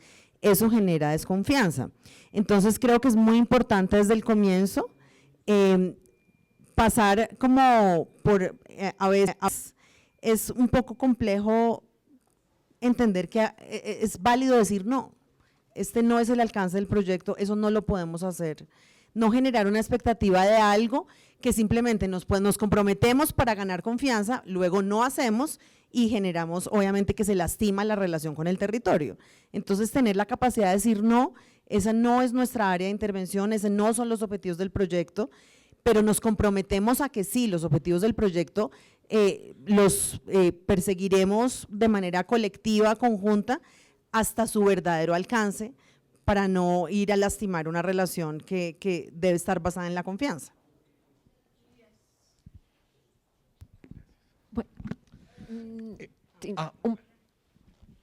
Bueno, no, pues ya un poco como lo que dice Lisa, sí, realmente hay que hacer como un ejercicio de regresión lineal, de por qué la confianza se pierde en los territorios, pero sí quiero mencionar, pues, respecto a eso, un reto que nosotros tenemos. En muchas comunidades, no, al menos pues como la experiencia que he tenido, las relaciones se han vuelto, no lo digo por el PNUD, por otras instituciones, son relaciones transaccionales, ¿cierto? Entonces, inclusive cuando llegamos a dar el alcance del proyecto, a dialogar sobre el alcance del proyecto y sobre las expectativas, muchos de ellos pues no no se les genera ese interés inmediato porque son realmente relaciones transaccionales. O sea, aquí darles o dar a entender en este escenario que eso que vamos a hacer, que muchas veces no conlleva una inversión altísima donde los líderes van a poder tener acceso a muchos recursos, de pronto no les genera mucho interés, pero es un reto para nosotros mostrar que es algo de verdad muy importante para toda la comunidad y la región y el entorno para su desarrollo. Es más que todo eso. Vale, yo lo tenía acá como tener muy en cuenta el contexto en el que nosotros nos estamos desarrollando, ¿no? Y es un contexto donde aún nos encontramos en algunos territorios en conflicto armado y algunas veces la forma como abordamos los temas que los proyectos nuestros, o no solo los nuestros, sino también los de otras organizaciones, puede causar un impacto negativo en las comunidades y eso también pues afectaría también ese relacionamiento, causando inclusive acción con daño, donde una mala interpretación, no con intención alguna, puede inclusive cerrar el espacio, el acceso de los actores cooperantes y humanitarios a los territorios, por justamente no abordar adecuadamente ciertos temas. Gracias. Ya, otro punto que puede ser evidente, pero es el tiempo, y más concretamente, entender el tiempo de las comunidades, porque podemos ser transparentes, podemos tener buenas intenciones, podemos tener procesos claros, pero a veces los tiempos y sobre todo de la cooperación chocan mucho con los tiempos de las comunidades, y no hay nada que moleste más, bueno, a las comunidades que conozco en mi territorio, es que vayamos nuevos, de afán, con ideas geniales. Eso es una combinación perversa para el trabajo con ellas, entonces lo destacaría allí. De la experiencia que tenemos en Antioquia y con los equipos en terreno, hay 3 premisas importantes de trabajo que se basan en construir confianza. 1 es escuchar, 2 es pactar y 3 es cumplir. Entonces, el escuchar, pactar y cumplir se convirtió como en el lema o como en los principios de acción territorial, y el escuchar se basa en un diálogo constructivo con las comunidades, donde si bien el proyecto tiene unos propósitos y unos alcances, estos entran a conversar con ellos para construirse, para co-construirse. Y a partir de esos acuerdos pactamos y establecemos cuáles van a ser los reales alcances sin generar falsas expectativas. Y lo más importante, cumplir. Y sobre la base del cumplir, la confianza sigue construyéndose. Yes, so there, I think you have given us a way into finding out a middle ground between scope and being transactional, so that they don't perceive us being transactional or just because we are delimiting ourselves, and maybe in some time they will understand that we cannot do everything, right? Sometimes that will dilute our intention if we try to go and do out everything, and it will dilute the project impact as well, right? And we have, most of us, when we go to the field, we understand that the budget is constrained. No matter how well we have budgeted it, no matter how precautious we have been with like noting down or calculating every penny that we have to spend. But so that's why limiting our scope is important, but again, building it with the community is equally important. Yes. Vale, gracias. Bueno, ya se han comentado varias cosas, retomar algunas. Dalia me explicó alguna, por ejemplo, el tema de escuchar a la comunidad me parece fundamental, Dalia, como tú lo acabas de mencionar, pero también ese punto de explicar con claridad y acotado la realidad de los proyectos, es decir, a veces también nosotros entramos como con las, o sea, yo digo que no hay una receta única, porque hay comunidades que tienen unos niveles superiores a otras, o sea, nos ha pasado, es decir, comunidades supremamente preparadas y que uno va con un nivel de explicación pues un poco bajo y lo contrario, o sea, comunidades donde vamos con el megaproyecto, como lo dijo Álvaro, y luego pues la comunidad no nos entiende qué es lo que queremos hacer. Entonces ahí no podemos construir un camino adecuado. Lo otro, por ejemplo, a mí me parece que es clave el tema de las metodologías, que sean fáciles de aplicar, ¿sí? Que no sean complejas. O sea, nuevamente repito, depende de las comunidades, porque a veces vamos con la super mega metodología y resulta que muchas comunidades campesinas que nos pasa a nosotros en el Cauca, en Nariño, en Putumayo, no las entienden. Entonces, claro, o sea, si yo voy con la metodología de la maestría o del doctorado, pues realmente hay comunidades que no tienen, pues parte de las entrevistas en PNUD nos dicen, bueno, y usted si no tiene, si tiene una comunidad que no sepa leer y escribir, ¿cómo hace para explicarle el proyecto? Que a veces nos toca. Entonces también ese tema de las metodologías acotadas a la realidad me parece que es clave. Y lo otro, lo que han dicho, a mí me parece que hay que ser muy precisos en cuanto a las actividades a desarrollar, o sea, me parece que es fundamental. O sea, qué es lo que vamos a hacer, en cuánto tiempo y qué vamos a obtener de manera conjunta. O sea, yo siempre les digo a las comunidades que es clave que trabajemos en equipo, es decir, ni son ellos los responsables del proyecto, ni es el PNUD el responsable del proyecto, ¿no? Porque a veces nos dejan o toda la carga a nosotros, o nosotros también, yo he visto que se le deja a veces la carga a la comunidad, y eso no es, como dice Álvaro, vamos y explicamos y hasta ahí llegamos. Entonces, básicamente creo que esto del desarrollo tiene que ser como, o sea, por velocidades, o sea, a veces una velocidad primera, pero a veces también, o sea, para no andar tan rápido, pero a veces sí nos toca correr, o sea, depende el desarrollo del proyecto. Gracias. So what you're saying that different communities have different starting points, and we should be mindful of where they stand. I will also mention one cultural practice that we were apprised of in our meeting with Alejandro and the team in Guajira. So they said that you cannot just go and talk to the community. You have to sit with them over maybe a bonfire or whatever. You have to talk and then sleep, dream, and convey your dream the next day. Only then will the community talk. So respecting the norms and culture of the community is an important icebreaker.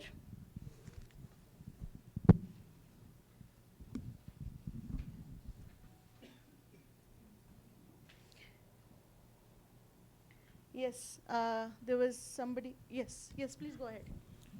Sí, yo también resalto lo que dijo el colega Álvaro, respetar los tiempos de la comunidad es muy, muy importante para generar confianza, porque a veces llegamos a los territorios y esperamos pues que las comunidades nos corran con lo que nosotros llevamos a implementar allá, y no es así. El trabajo comunitario no es remunerado, ¿ya? Es muchas personas que están dedicando 2, 3 días para escuchar, para acompañar lo que nosotros vamos a hacer allá, pero ellos no están recibiendo ninguna remuneración por esa dedicación que están teniendo con las cosas o las iniciativas que nosotros vamos a implementar. También yo le agrego acá la continuidad de los procesos, de los proyectos. Nosotros estamos implementando muchas cosas fabulosas, fantásticas, pero no tienen continuidad. Y si eso no tiene continuidad, pues obviamente no va a generar confianza en las comunidades. Y también le agregaría yo allí el tema de la transferencia de conocimientos. Cuando la comunidad ve que algún proyecto va a dejar capacidades instaladas, ellos se le suman a esto y claro que sí, van a acompañar lo que nosotros estamos implementando. Y por último, conectarnos con la problemática de la comunidad, ¿ya? Eso es muy importante para tratar de solucionar esas problemáticas. Yes, I agree completely. I couldn't have agreed more. If you see, many of the things that you discussed was there in the framework, and in fact, you have made it more richer now. The framework will come. Sorry for this glitch. Yes, please go ahead. Bueno, creo que vamos a llenar varios tableros con esta palabra. Este verbo que es más que verbo un sustantivo, realmente confianza lo es todo. Es la seguridad misma para el mismo equipo que esté en terreno, es la seguridad para la misma comunidad.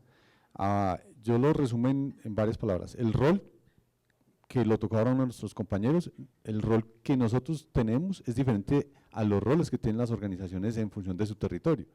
El ritmo, que es la velocidad que ellos tienen en sus contextos, y el ritmo y el nuestro, porque son unas intervenciones que hay que entender que son cortas en el tiempo. El propósito nuestro es diferente puede ser diferente al propósito que ellos tengan global. Entonces ahí es donde tenemos que coincidir en muchas cosas, y la lectura del contexto y todas las condiciones que ellos tienen, porque pues nosotros entendemos que llegamos con retos a los territorios, pero no nos ponemos en los retos que ellos tienen todos los días. Nosotros vamos una vez cada semana, cada mes, y ellos todos los días tienen que estar asumiendo esas condiciones. Entonces creo que a partir de entender esas situaciones y de tratar de volver lo técnico comunitario y lo comunitario técnico, porque esto es un aprendizaje en dos líneas, creo que se genera ese tema de la confianza. Digamos que es una palabra que comprende muchísimas cosas. El mismo compromiso para que la comunidad siga con los esfuerzos que uno está pretendiendo dejar,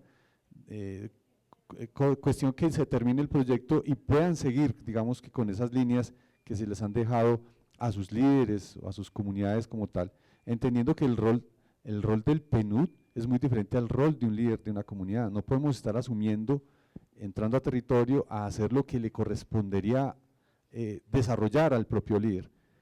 ¿Sí? Ahí es donde nosotros tenemos que incidir en que esos equipos, en esos cuadros de liderazgo en las comunidades, queden lo suficientemente preparados como para jalonar esos procesos. Entonces ahí creo que está todo eso, es como un núcleo, un corazón de realmente llevar un desarrollo sostenible, humano sostenible, ¿no? Entendiendo el tema de desarrollo en función de todo lo que transversaliza eso. ¿Sí? Gracias. Yes, one thing that we have not touched upon is maintaining the confidentiality of the information that they share. Isn't it? Sometimes, if I represent a community, I can tell you many things of the community customs or culture which may not go well with the scientific norms. But I still trust you. So what will you do? Will you document those in your report or just let it go? Isn't this a dilemma? Like the other day, Professor spoke about the female feticide problem that we have. Yes, you were saying something? Sí, es que muy buenos días para todos y todas. Hay una cosa muy importante cuando queremos trabajar con comunidades y es primero entender nuestro lugar, y es que todas las personas que estamos acá estamos en un lugar de privilegio. Y eso nos da un punto diferente para llegar a negociar con las comunidades. Cuando dialogamos, básicamente vamos a negociar. Vamos a negociar una idea que tenemos acá de lo que es desarrollo, una idea de lo que es bueno y una idea de lo que es dignidad. Las comunidades tienen sus propias visiones, pero nosotros y nosotras llegamos con capital, con recursos, tenemos ropa, tenemos en nuestra casa todo asegurado efectivamente, y eso nos da un lugar de privilegio. Y cuando vamos a llegar a dialogar y a establecer esas negociaciones, estamos por encima de las comunidades en realidad, porque nosotros no nos estamos jugando allá nuestro bienestar. En cambio, ellas sí se están jugando su bienestar, su conocimiento, su territorio y demás.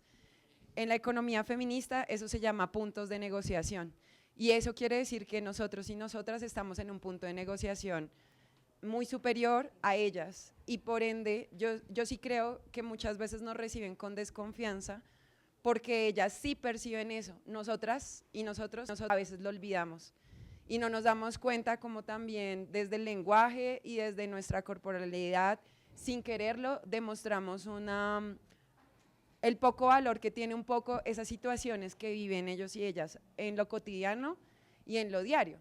Cuando se nos dificulta entender los mismos conceptos que en su propia lengua o en su propia forma de ver el mundo ellas y ellos nos ponen, ellas también perciben esa desigualdad y se molestan, y son cosas que van acumulando y que luego en algún punto explotan cuando nos hacen reclamos.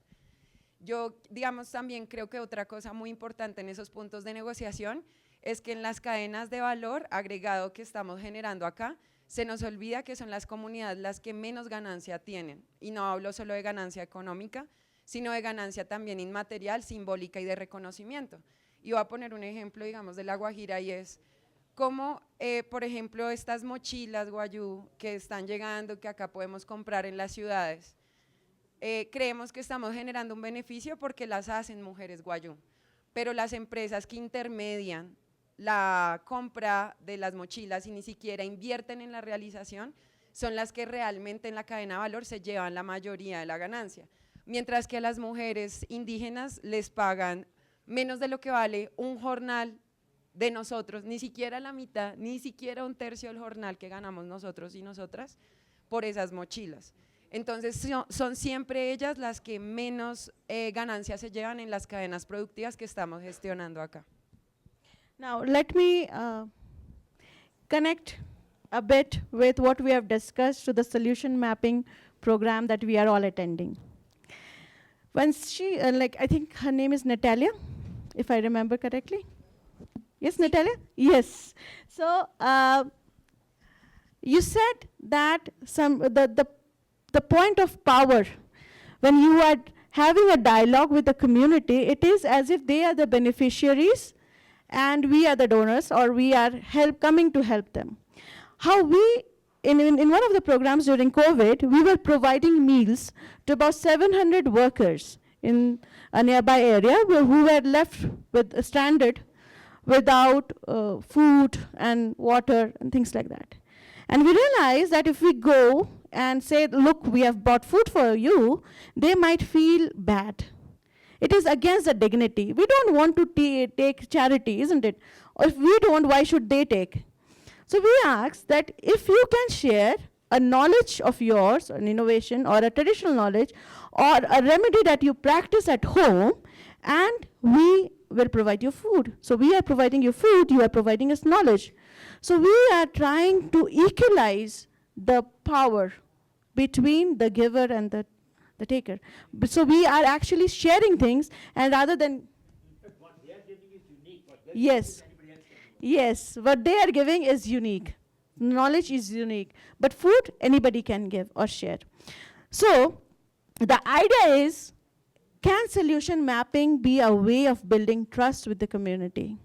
When you're saying that, look, whatever this knowledge we have got from community members is marvelous, is wonderful. Are we trying to see the positive side?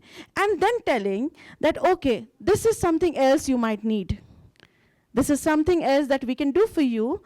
And you, because you are doing such wonderful thing, you have such wonderful culture, rituals, or you have some wonderful knowledge which are there, and you have preserved it over ages, over generations.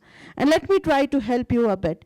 So solution mapping can become an extremely good way of bonding of the community, because you are appreciating something. We all need a pat on the back. The moment we come and say, oh, you are looking wonderful, or the one that the point that you suggested in the class was wonderful, I never thought of it, we feel good. And the communities will also feel good when we try to leverage what they are good at. And then maybe we can say what can be better, right? If we start, okay, oh, no, you, this color doesn't look good on you, you don't have proper shoes, or you don't have a school, it is something like you are already demeaning me. It's not that I'm going great in life, but you are making my confidence lower. Instead, if you say, oh, the food that you cooked or the soup that you made is wonderful, what did you put into it, right? So that is how we change the dialogue between the community and the professionals. See, when we started the Honeybee Network, there were several challenges. The first was that when we went to the people to seek these solutions, we made a principle: first share, then seek. So we decided that we will make a presentation of innovations and traditional knowledge practices that we have learned from other communities. We carry booklets of these practices, posters of innovations. We displayed them, tied a string, and with a clip, we put the posters on that string. So now the entire community knew somebody else has shared some solution which may be of interest to the community here. Then our next question was, look, They have done it. I'm sure there is somebody in your community who has also done something new, something different. Initially, there was silence. No, nobody has done anything new. It's all traditional, whatever is going on, just like that. After a while, we found that there were some people in whose eyes there is a sparkle. And we spot that person. We said, no, you have something in your mind. You're feeling impatient. You want to say something. Why don't you say what you want to share? Slowly and slowly, people will open up and share. But the first principle is, first we must share what we have learned, then we must ask them to share. That is one thing we learned. Second thing was that when they saw the posters, they saw the name of the person who has done something new. And in many cases, name of the person who has scouted the innovator. Now, then we told them that, look, if you tell about another person, we will credit you and we will credit that person also. No knowledge that you share will make you anonymous. Your identity will be protected. That principle we have followed without any violation for last 35 years. Everybody who shares knowledge or everybody who helps in seeking knowledge, both scout, the person who helps us to discover, and the person who shares the knowledge, both of them are acknowledged. It creates a new ethics. The third thing we said, that whatever we collect from you, we have gone to, let us say, 10 villages. We learned different things from each village. Our duty is to share all the learning from 10 villages with each village. So one person shares one practice or one idea, we share 10 of them with that person. Because whatever other communities shared with us was also shared back. So the trust is something that will evolve when we are under examination, we are under test. Our integrity is under test, our behavior is under observation. They will not believe what we are saying unless we do what we are claiming. So I always say, from past perfect to future indefinite. From past perfect to future indefinite. What we have done is what we share. What we may do in the future in the project is uncertain. We are working on energy off-grid. It may work, it may not work, right?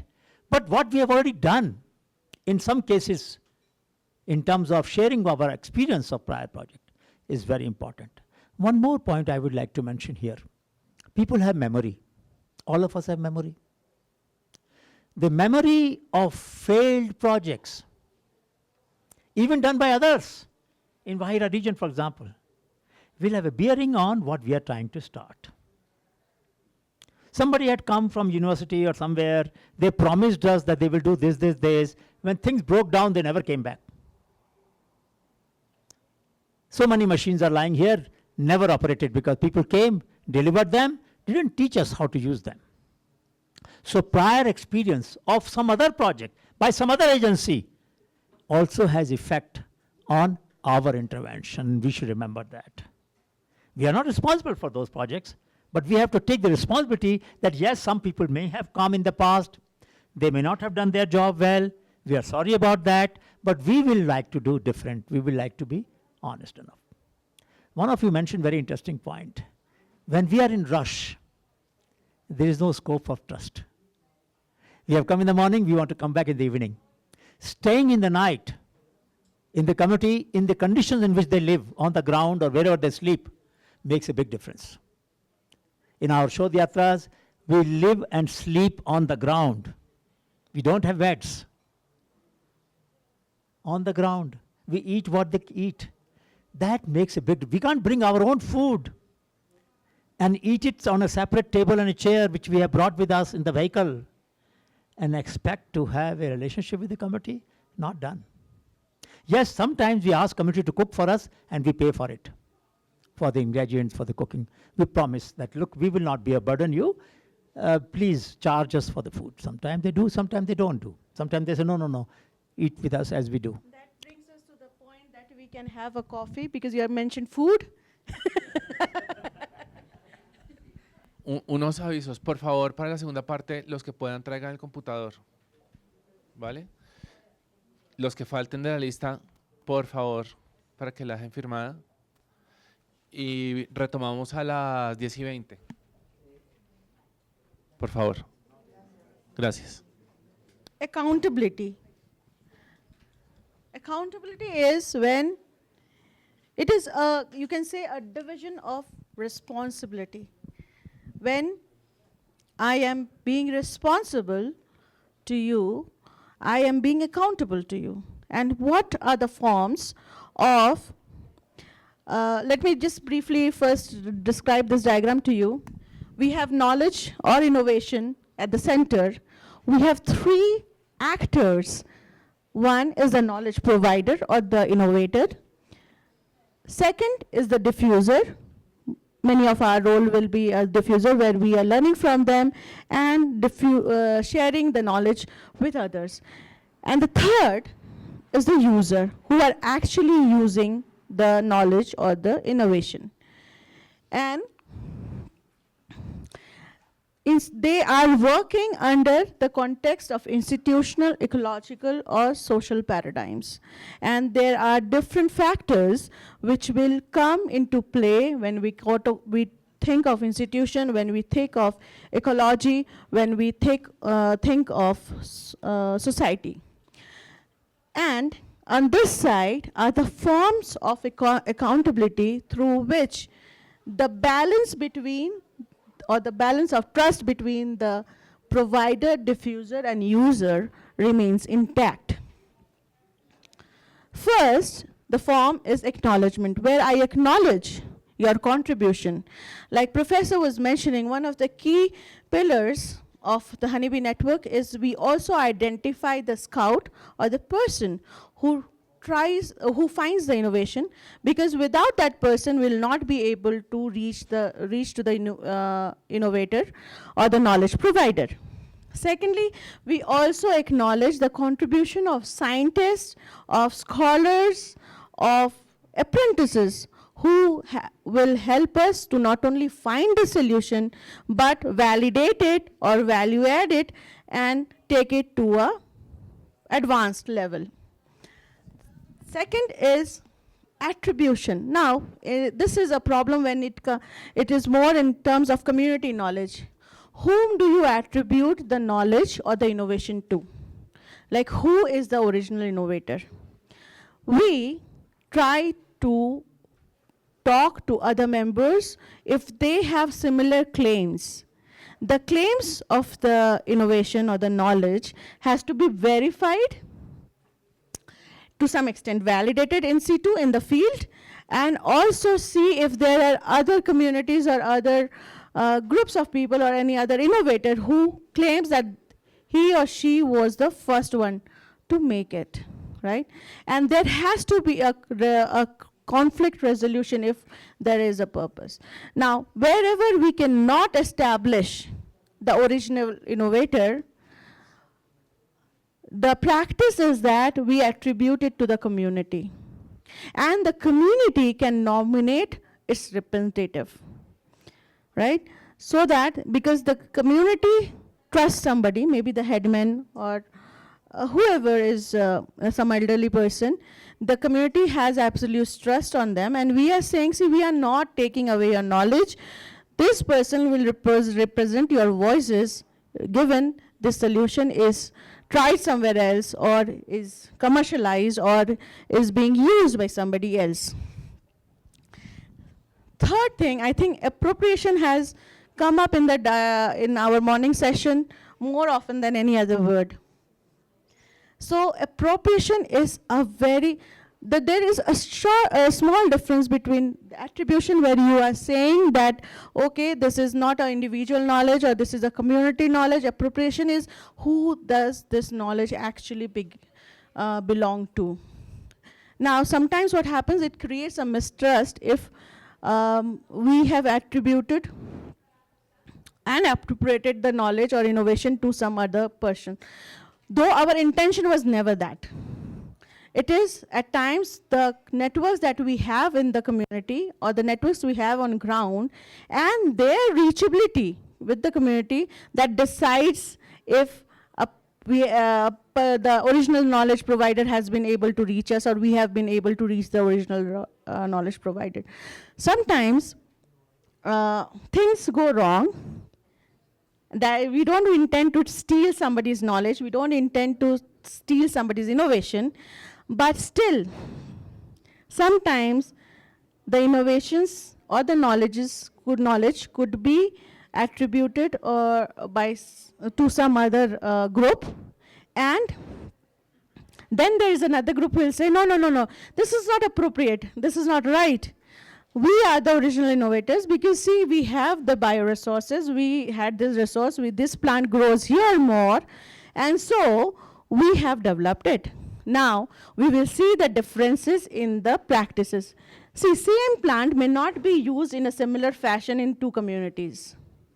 And we try to appropriate this knowledge and say, okay, this is how your practice differs from this practice. Let both of them have a share of the acknowledgement that, okay, this is my innovation, this is your innovation, but this is something that is common. Then is the form of benefit sharing. So acknowledgement is all the actors who are in the value chain. Attribution is giving a name to the innovator or the knowledge provider. Appropriation is to find out first original innovator, and if we cannot find, we find community and we see the differences and the similarities in the practices and innovations. And fourth is where we are sharing the benefits. As Professor had mentioned that we have, in the Honeybee Network, we have 3 forms of benefit, like 3 ways in which we share the benefits. First is given to the innovator. If it is your innovation, it is your money. And that is a share, like when we license out a practice or innovation, we get a fee. And the innovator gets a maximum share because that person has worked on the solution. Second comes to the conservation of resources. Because if we don't have nature's share in our earning, then chances are many of the practices will be lost because the biomaterial will not be available. Sometimes with the genetic erosion, you lose the knowledge, and sometimes it is more evident, in fact, when you lose the knowledge, when you lose the material, you lose the knowledge, you lose the practices, and maybe you will take some more centuries to understand the knowledge then. So we have a share for the community. In many of the projects, we have kept a share aside for conserving the ecological resources of the community. And the third thing is about building a public good or a community good. It could be building a school, it could be maintaining a pasture, it could be maintaining a park for the children, it could be maintaining a library. And that is something that the community has to decide. The community, it is true that they might fight, that no, let us have individual shares and do this thing and do that thing. But mostly, communities will like to contribute to a common goal. It could be maybe making the museum of the village, a village knowledge register where we document everything that is available in the village, the bioresources, the skills, the knowledge, the innovators, the innovations, and anything that the community is good at. So there is a register where we put it. So that is the benefit sharing. Any question on benefit sharing or any of the?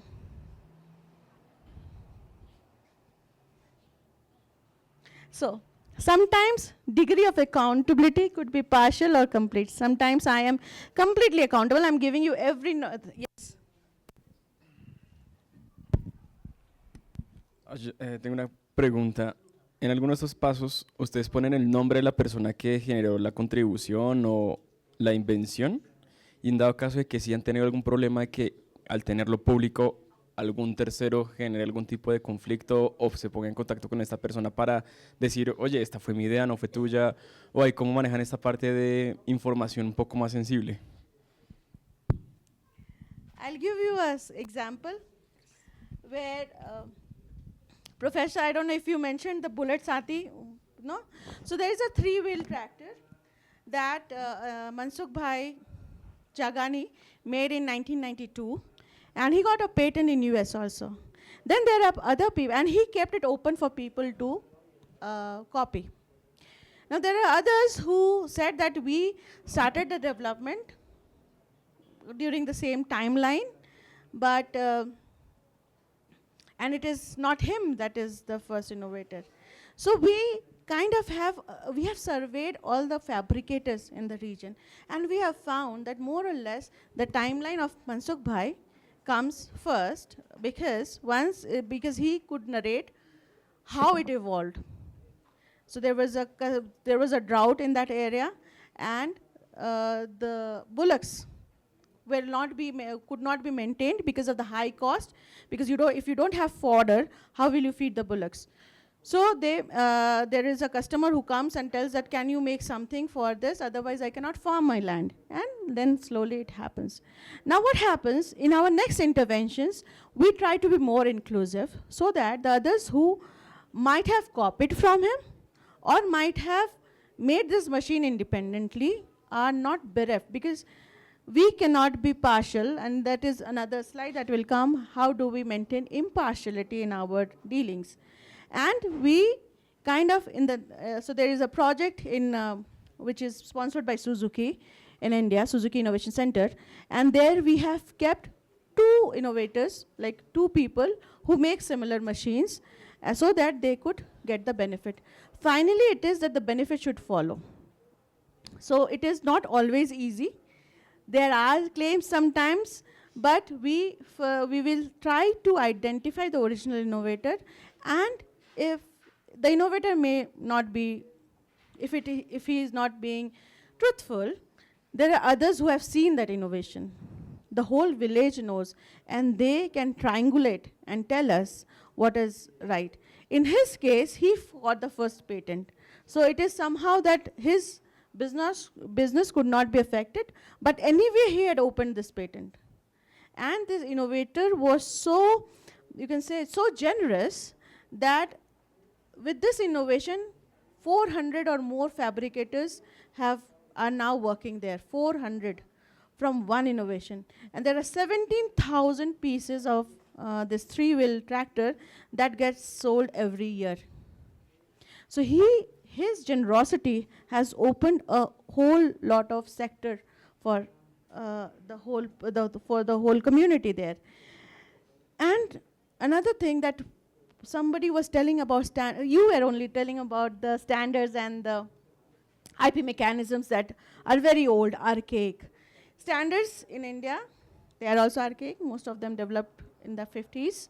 And now we were able to push this agenda, and standards for this tractor was evolved, and now the whole bunch of fabricators have agreed to have certain points of cohesion or certain points where they converge, like the engine has to be of such HP, there has to be a differential, there has to be an axle, and what are the companies from which they, because many of the components are from second-hand parts. And so when innovators try to collaborate, if they collaborate, the progression of innovation, the progression into a product is faster. And we also have to tell them that policies are not made for one innovator. Policies are made for sectors. And if our industries, if you don't come together, then you will not be able to build policies which will foster innovation in your sector, right?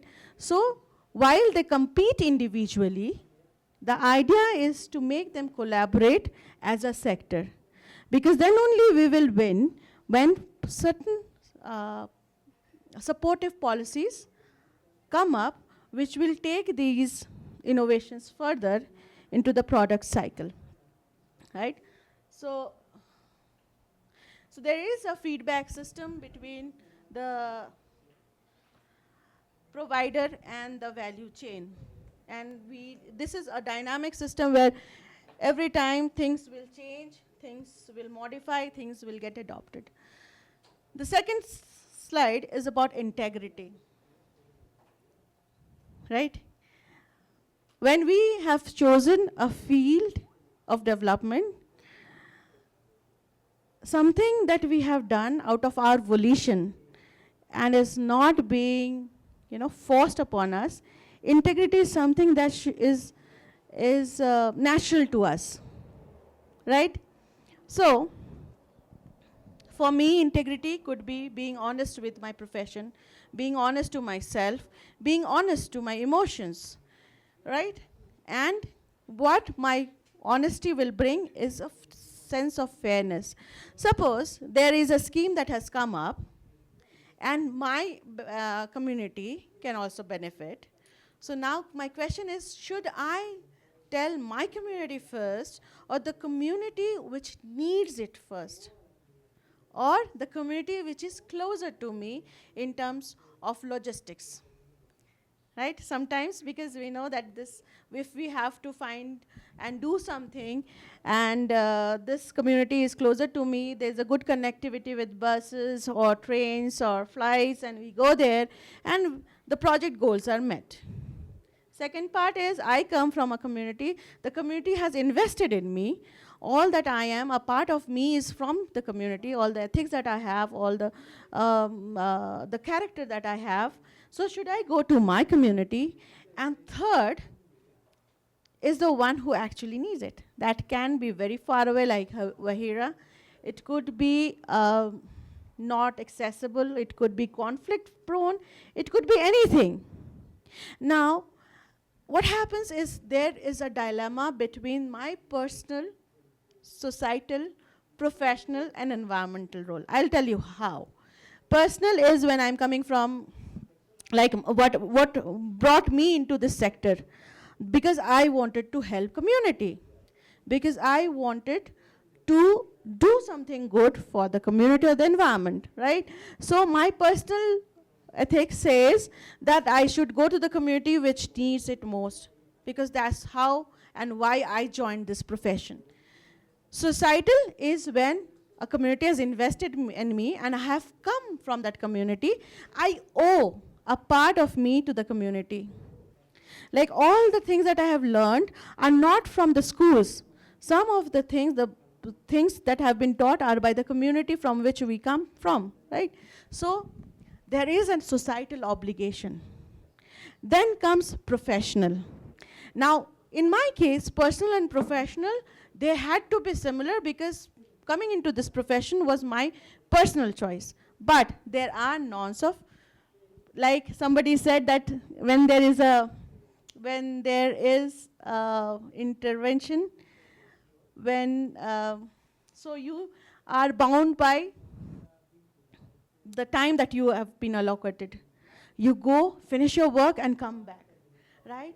Now, the norms of the community says, no, you have to stay for the night, share dream, and share your dream. But my profession says your per diem is so, and you have to come back within the budget that I have allocated to you, isn't it? So there is a conflict where we have to understand the societal and the professional norms, and how do we make a middle way. Then is the environment, right? There are some interventions which might not be very good for the environment, like somebody was telling about the mining sector, right? But we cannot say no to it because it is providing so much for the country's progress. And how we as the UNDP or the government sector can do something good even if our actions are not completely carbon neutral or not completely saving the environment. But we are still trying to rehabilitate it. So I also come from a mining area. I come from a coal mining area, and we have seen how devastating it could be, mining could be, but it provides millions of jobs.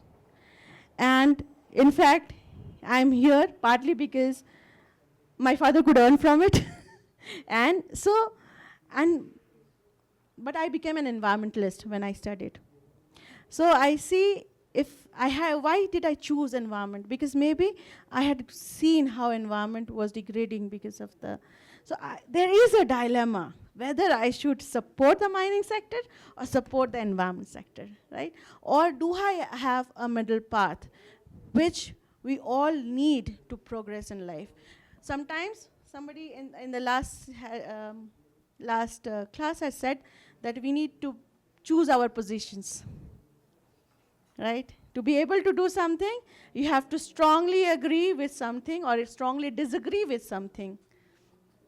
But the whole thing of dilemma is when it is difficult to choose strongly agree or strongly disagree.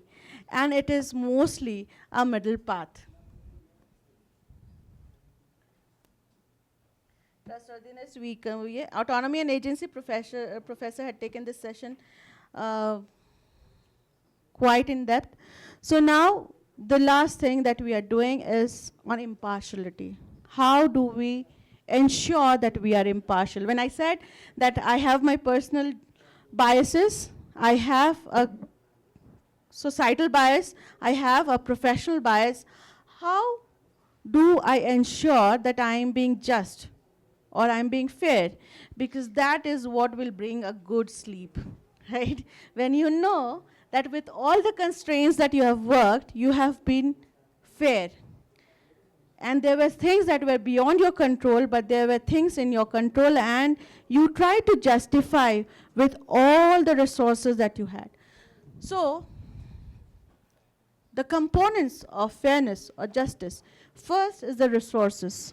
What are the resources that are available to you? Have you allocated resources according to the needs of the people, or have you allocated resources according to the ease of your work, right? Like I said, that some community can be very close and I can fulfill my report card.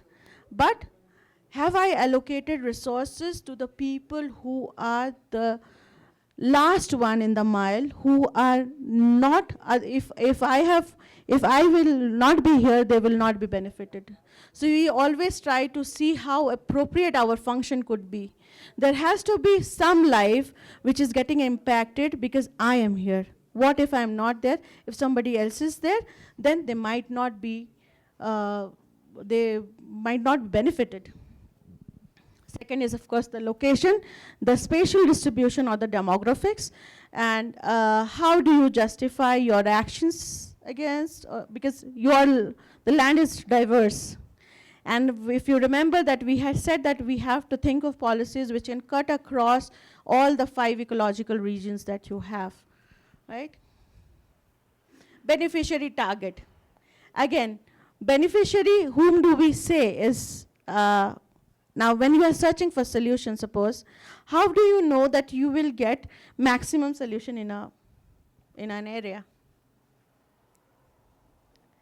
How do you, when you are trying to see where you will go first, how do you ensure that, okay, this is the place where I will get the maximum solution from?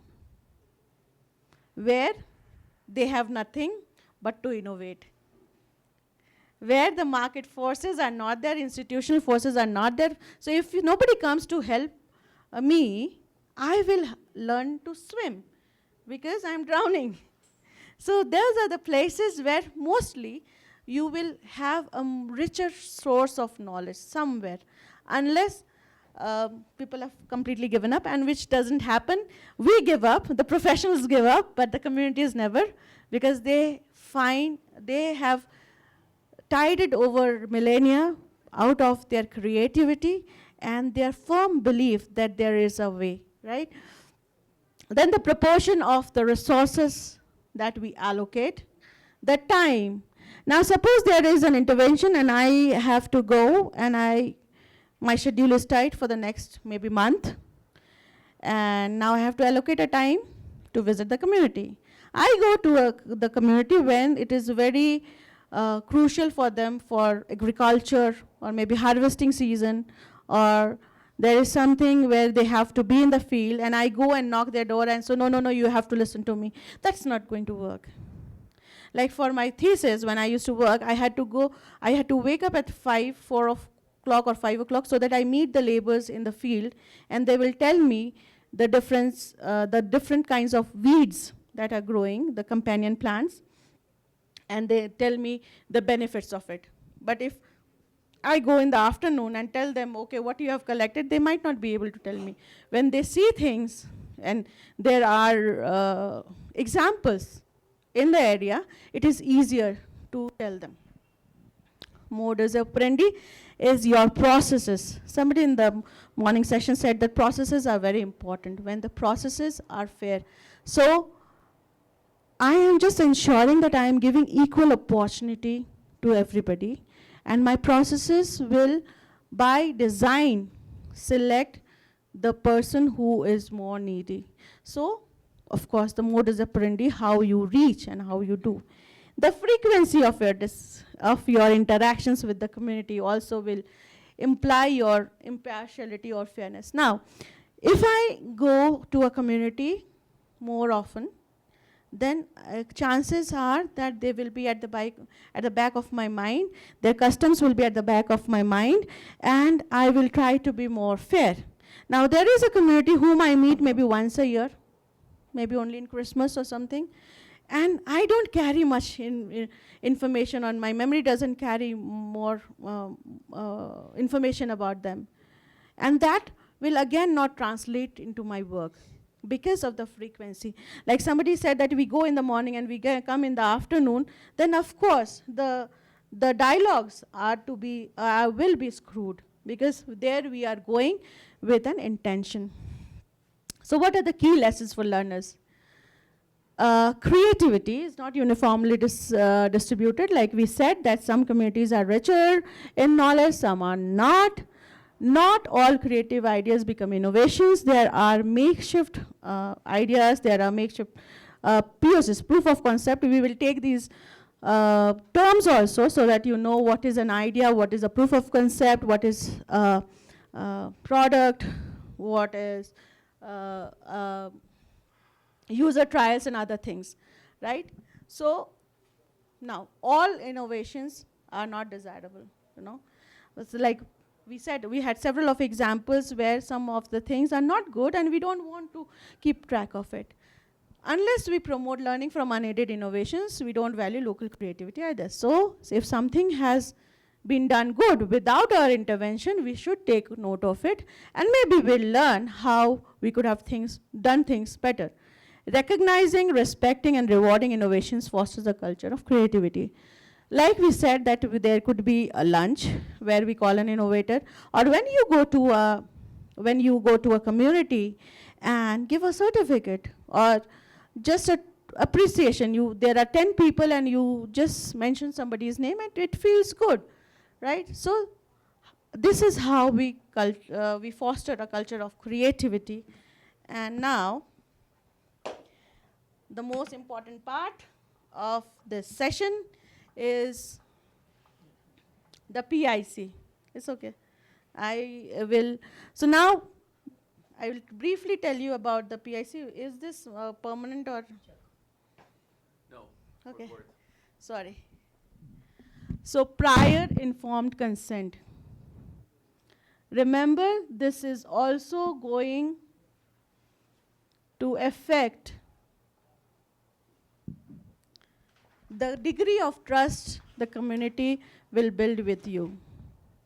Prior informed consent is whenever I go to document something, an innovation or knowledge, traditional knowledge, I will take permission to document it. So when I go, I will first tell my intent. Why am I here? Why have I come to you? Or why have I chosen you to be with? And so first is your intention, that why you are doing certain things, why you have come to the community. Second is what you are looking for, right? And then the community or the innovator can decide whether the person will go ahead or not. You can if suppose the community doesn't trust whoever has come, or I'm going to the community for the first time, they can ask for an identification or maybe some referral. And I can say, okay, you know this person used to work with me, we work in the same organization, and so, okay, you are able to get inside the home and you are able to discuss. Now, before you talk to the innovator, there are certain cultural norms that you might like to follow, because you know this from your colleagues' experience, that they believe in, like in our culture, we touch feet of the elder, right? So there can be different culture where you, like the Japanese will bow before their guests, something like that, and you want to do it. And then you will ask some questions to be able to document the knowledge. Now the innovator or the knowledge provider has every right to say no at any given point of time. And you, because you are coming to document it, you need to be precise and gather as much information as possible, and also tell the innovator or apprise the innovator of the risks associated if at all they choose to share the innovations with others, right? They can choose if they have to be confidential, or it could be shared with others, or it could be shared partially, like maybe with the UNDP only, or with the government, or with the general public. And then what happens to the knowledge that the innovator shares? Why I'm telling you this, because now we'll have a role play where a group will be the innovators group, another group will be the documenters or the diffusion group, the UNDP or the government, whoever has gone to document it, and there will be one group who will prepare a PIC document, which we will co-adopt in the class, so that whenever you go to the community, you have it handy, you have it ready with you. And why this document is necessary? Because later somebody might say that, oh, you bluffed us. You were just asking questions. You never told us what to do, and you never asked me anything. So we have it. And in case of communities, we also take a video PIC in case they are not able to read or write. And there is substantial evidence, because we come from a public sector, we have to have certain disclaimers, you know, where we say, okay, this is not my intent, but this is a process that I have documented, and you can see for yourself if I've been trying to help you with the innovations, while not like I didn't have any other bad intention, right? So we will turn the chairs. We'll turn the chairs on this side, and you can turn it this side. We have the innovators group. We have the documenters group. Remember this, the innovators, you'll have to ask all the bad questions that come to your mind as a community, because somebody is trying to steal your innovation or steal your knowledge. And here you will have to make them believe that no, you are not stealing their knowledge, but you are just trying to help them. And the last 2 or 3 benches will make the actual PIC document, right? Where you will be the devil's advocate. If anyone errs, you will say, no, you didn't ask this. And we will have 1 point for each question that you have done, right? No, this is a group of innovators. This is a group of documenters, and you will interact. It's like a skit, it's like a drama. Okay? Somebody comes and says, knock, knock, and you have to open the door. You can decide not to open the door. Okay? This is a small skit or a drama that you are doing. And the third group, you will write down the questions and prepare a document. You will also intercept wherever you think they are not going right. You will tell the innovator that they are asking something, you should ask something more, right?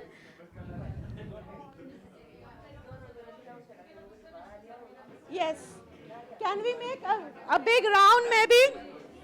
This is, yeah? Yes, please come forward. Please come forward.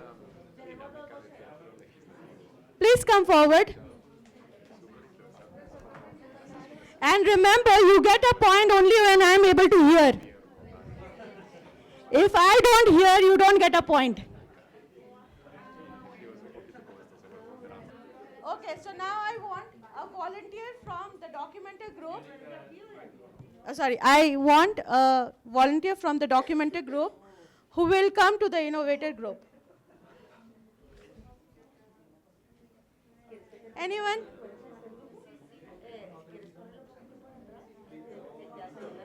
Or we start from one end? Yes?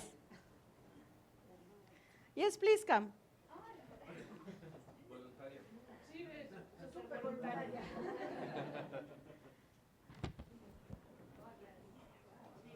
Please come, and this is the community that you are going.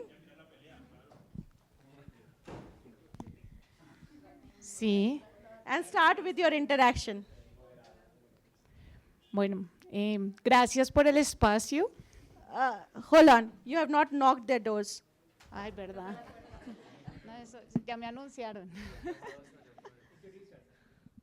Bueno, buenos días. Quisiera pedirles permiso para poder establecer un espacio de conversación con ustedes. Sería un gran placer para nosotros como equipo poder tratar varias ideas que tenemos en curso.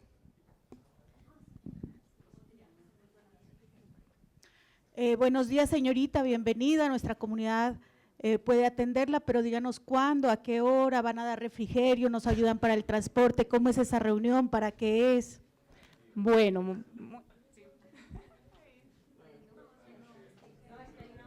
Es que hay una vocera. ¿Y usted de dónde viene? gracias, sí, perfecto. Bueno, sí, es importante darnos nosotros una bienvenida y una introducción. Nosotros somos el Programa de Naciones Unidas para el Desarrollo. Pues hemos visto de gran interés por procesos previos el poder trabajar con ustedes un proyecto productivo a raíz de varios conflictos asociados a estas actividades en el uso de la biodiversidad, y estamos en este primer momento para ponerles sobre la mesa nuestra intención de trabajo colaborativo junto con ustedes. Y pues en este caso muy válidas sus preguntas sobre qué venimos a hacer, qué vamos a ofrecer, y en la medida en que podamos presentar la propuesta y conversar, seguramente todas esas dudas serán atendidas. Now the third group, you did not say anything, you will lose a point, because you can ask them, you are the devil's advocate, you have to tell them, how can you let her in? Come on. You are that honest, you have to be the one who distress most. You lose a point every time you don't ask a question, right? Yes. The answer from this group? Señorita, con todo respeto, pero los de Naciones Unidas ya vinieron, nos incumplieron un montón con ese tema de cultivos ilícitos. Acá está un montón de gente endeudada que creía que le iban a llegar la plata suficiente para sustituir, y ustedes vienen ahora a prometer otras cosas. No, la verdad es que es una falta de respeto con nosotros. Hola, hola. Buenos días. Como ya mi compañera lo ha anunciado, venimos todos pues a entenderlos y a dialogar juntos. Sé que en ocasiones anteriores han tenido unos proyectos que no les han cumplido hasta el momento, pero nosotros queremos recuperar esas experiencias y escucharlos para poder entrar con ustedes a este nuevo proyecto y que podamos trabajar colaborativamente. Señorita, una pregunta, ¿por qué? Buenas, perdón, tenemos aquí varias cosas. Uno, ¿quién los llamó? ¿A qué vienen? Segundo, es que no veo esa interacción, no se han presentado todo este equipo de Naciones Unidas, es un poco de gente ahí y ellos no tienen ni idea de cómo están trabajando. Todos tienen un horario, como saben el tiempo de la comunidad, pues para trabajarlo, porque veo que comenzaron con palabras como biodiversidad y esa vaina que viene siendo. Otra pregunta para de una vez.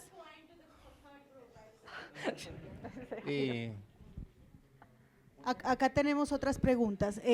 Disculpe. ¿Y cuándo nos enviaron alguna comunicación para que autorizáramos el ingreso a territorio? Porque están interlocutando por allá y de pronto no han hablado directamente con los líderes de la organización.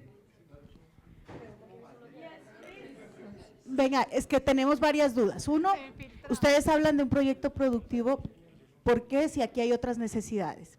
Lo segundo es qué tan conversados están con los gobiernos, el nacional y el local, porque también vienen, nos reúnen, nos prometen y se van. Y lo último es, ¿ellos quiénes son? Muy buena pregunta, sí. Bueno, por eso mismo queremos recoger las experiencias pasadas y por eso venimos antes de implementar a conversar con ustedes y hacerlo parte del proyecto. Por lo mismo, no hemos empezado, lo estamos hasta ahora poniendo sobre la mesa y queremos escucharlos a ustedes y ser parte de esta mesa de diálogo.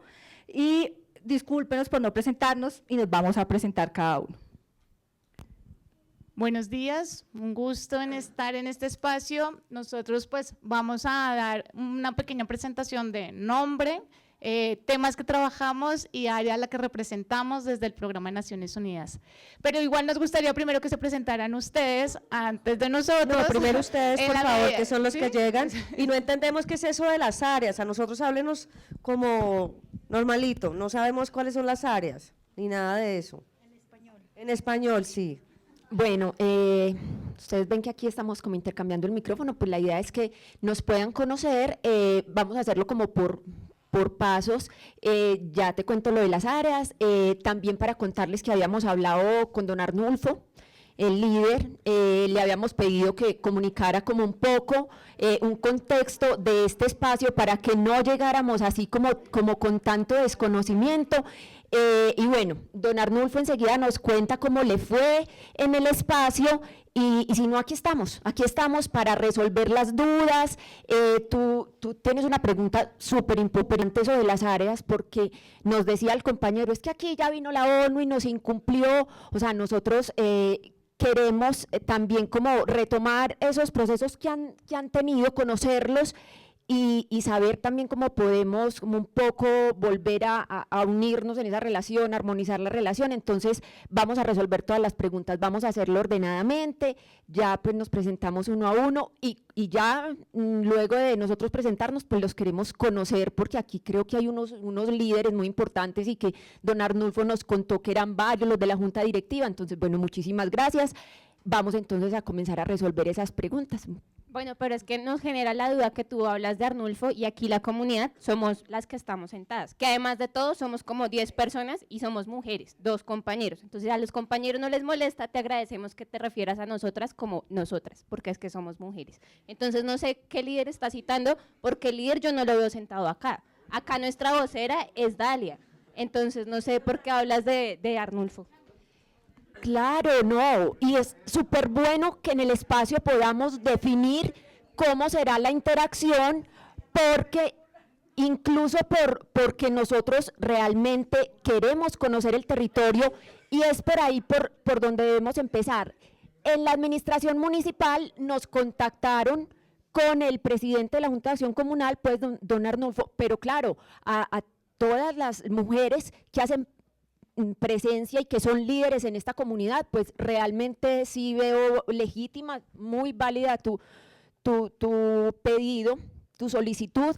Entonces, bueno, señora Dalia, qué pena con usted. Yo creo que es importante contextualizarlos entonces en este espacio, ya que no pudimos hablar con don Arnulfo inicialmente. Les digo, compañeros, ¿por qué no los pudieron escuchamos? hablar con ellos. ¿Por qué no los escuchamos? Dejémoslos hablar. Dumer, gracias, Dumer. ¿No será? ¿Por qué están así, Él es don Arnulfo. De razones, don Arnulfo. Es que mire, el señor Arnulfo fue el presidente de la Junta de Acción Comunal anterior, ahora yo soy la nueva. Pero conmigo usted no ha hablado y yo veo que aquí hay 2 comunidades que ustedes han mezclado en este espacio. Entonces yo creo que hay necesidades distintas y las van a resolver con una sola reunión. Mi pregunta es inquietante aquí porque tenemos intereses, necesidades diferentes. Ustedes nos hablan de proyectos productivos y los intereses nuestros son otros. Creo que sí, tiene razón. Mi nombre es Álvaro Javier Riascos Gómez, yo hago parte del Programa de Naciones Unidas para el Desarrollo. Soy además el enlace de este territorio, soy de este territorio, soy vecino de ustedes, mi familia es vecina de aquí de San José de Albán, aquí nomás en la Unión a media horita nomás que queda.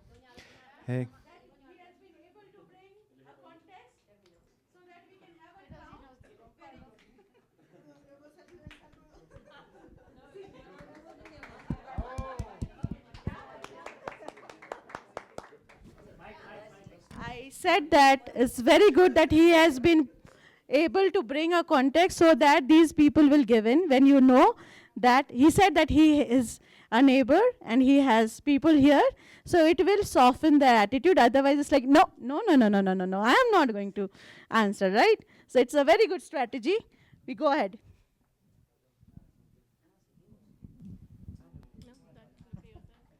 Buenos días, mi nombre es Cecilia, soy parte de la Junta de Acción Comunal y siguiendo las instrucciones de la presidenta y también de mis compañeras, queremos abordarlos con una agenda específica que hemos construido, pero que también necesitamos socializar porque vemos que ustedes no vienen con una agenda, sino están con unas ideas sobre la mesa, pero nosotras estamos interesadas en saber qué presupuestos traen y también construir desde aquí una propuesta que nos permita dar una solución efectiva a unas necesidades insatisfechas que tenemos. Entonces, lo primero que queremos poner sobre la mesa es eso y poner un abordaje de esa agenda y establecer los presupuestos correspondientes, pero desde una propuesta única desde la comunidad. Gracias. Sí, tienes toda la razón, no tenemos una agenda porque precisamente la llegada nuestra es para poder concertar con ustedes una agenda que sea de interés para ustedes y que por supuesto permita a nosotros aportar lo que tenemos para la comunidad. Entonces, este es un primer contacto inicial, no vamos que ustedes nos destinen todo el día de hoy, simplemente queremos concertar tiempos y concertar tal vez una agenda que en un momento en que podamos llegar, en un momento pertinente para ustedes, podamos dialogar un poco más abiertamente alrededor del tema que vamos a proponer. Bueno, doctor, nosotros tenemos una preocupación grande acá y es que, bueno, si vamos a hablar de proyecto productivo, que era lo que ustedes nos proponen, tenemos que resolver un tema muy importante y es el acceso al agua. Aquí no hay agua, aquí este clima es complicado, no hay una fuente de agua cercana, no hay agua pues, que nos permita hacer actividades agrícolas, tampoco hay agua para consumo. Entonces, antes de hablar de proyectos productivos, creo que tenemos que buscar soluciones a esos temas que nos han impedido progresar como comunidad en función de agricultura o de otro tipo de proyecto. Eso, ahí yo retomo las palabras de nuestra compañera y es, ¿qué alcance tiene este proyecto? ¿Qué presupuesto traen ustedes para saber de qué hablamos y qué solución buscamos? Tienes toda… No todos tenemos la razón. ¿Ah, sí? Me escucho pasito. Ay, gracias. Pues tienes toda la razón.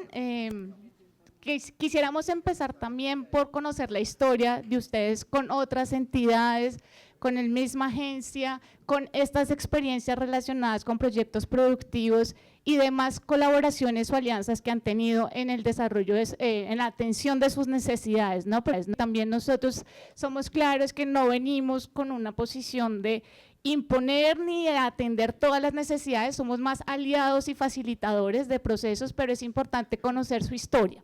¿Ustedes cómo les ha ido entonces con otras entidades en línea con estos proyectos y en atención a estas necesidades estructurales que nos están mencionando? Bueno, remember one thing, we need to be more inclusive. We want each and every member of the group to speak, isn't it? We hear, because unfortunately I cannot read minds. So I'll need your voices here on the mic, on the microphone. And yes, the third group was saying something.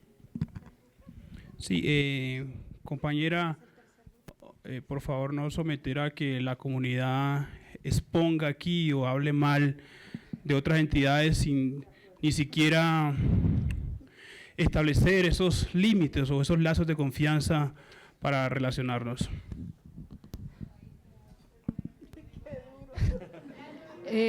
Muchas gracias. También nos gustaría un poco para darle orden a la sesión y saber realmente cuál es el propósito de esta sesión, si entre las dos partes nos ponemos de acuerdo en cuál es el tema central y el punto focal sobre el cual se va a conversar. Muchas gracias. La comunidad inicialmente mencionó que anteriormente habían tenido una visita del programa de Naciones Unidas, donde ellos manifestaron sus necesidades. Entonces, ¿cuál ha sido ese plan de acción o el análisis que ustedes hicieron para que se acercaran de nuevo a la comunidad y cuál es ese plan de acción para poderles contribuir en sus necesidades? Y para que entiendan un poco, no somos ni de aquí ni de allá. Estamos velando un poco el consentimiento libre, previo, informado. Y aquí, como dice nuestra compañera de equipo, ninguna solicitud se le va a la comunidad diciéndoles cuál era la intención, solo cuando llegaron presencialmente. Entonces no están haciendo referencia a ningún análisis previo y alguna autorización para poder ingresar y empezar a interlocutar.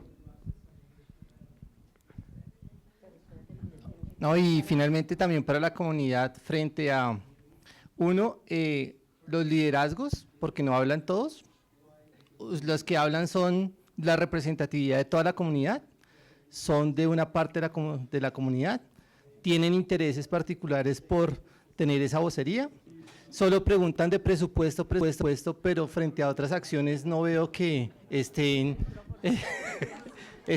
viendo otras posibilidades. Solo les interesa el presupuesto, no les interesan otros temas de capacidades, educación, capacitación, asistencia técnica, que no se demuestre en plata. Hay intereses creados previos antes de que llegara la comunidad, la cooperación. De hecho, ¿qué han desarrollado ustedes frente a las iniciativas? Perdón. No sé. ¿Cuál es la innovación? ¿Faltó alguien allá? ¿Listo?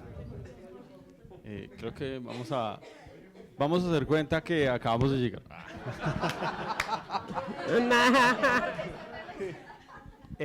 Bueno, muy buenos días para todos y para todas. Mi nombre es Víctor Ramírez, yo hago parte del programa de las Naciones Unidas para el Desarrollo, parte del sistema de Naciones Unidas, y ya les vamos a contar de qué se trata esta agencia.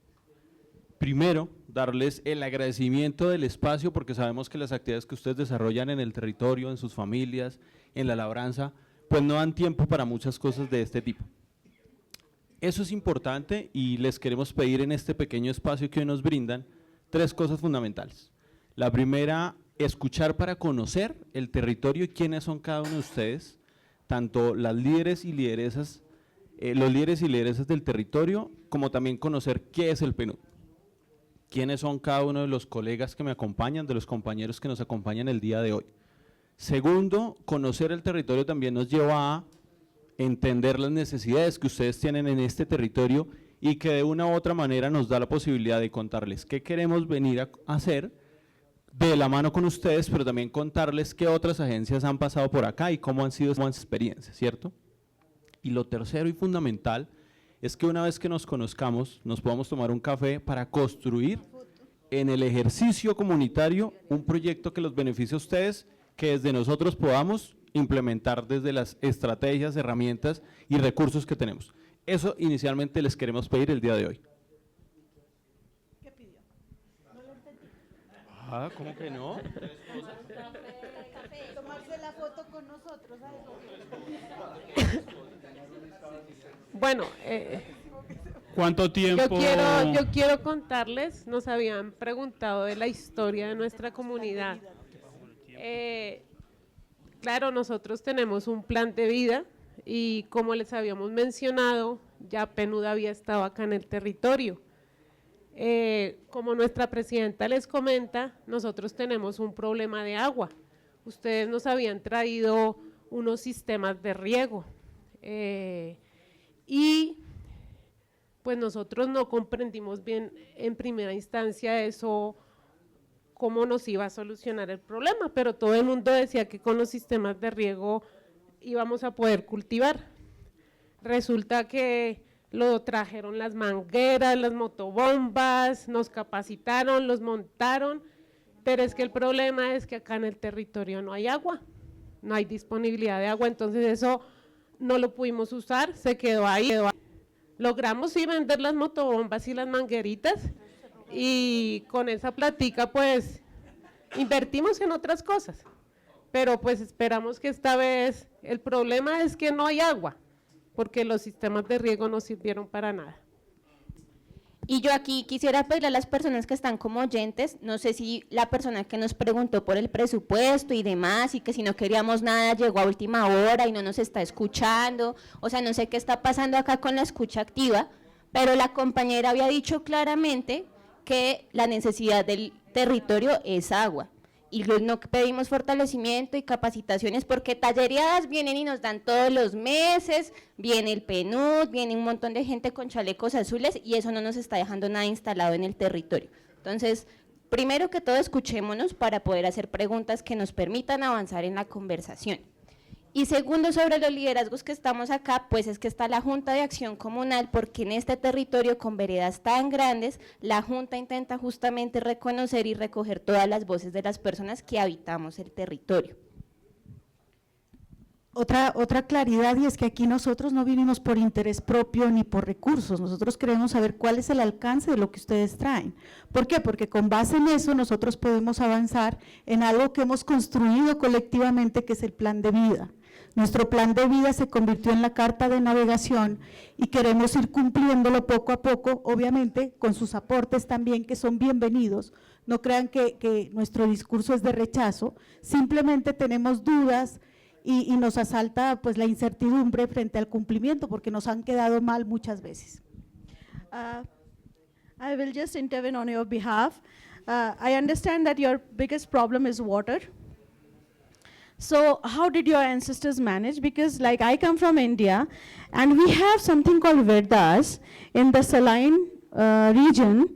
There are grasses which are used to filter out the saline water and we get drinkable potable water throughout some seasons of the month because the wells get recharged laterally. So the salty water, till the salty water comes up, we are able to get sweet water or drinkable water. Do you have anything that your ancestors have made, maybe?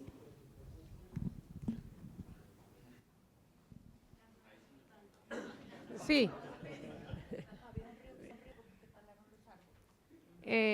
Sí, acá nuestros ancestros tenían algunas prácticas que se fueron perdiendo.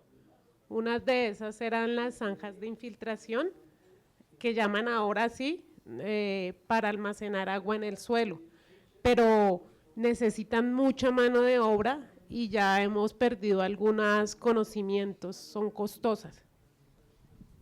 Great. So now we know how to break the ice, and we have been able to get at least one solution from the community, and of course the devils played best.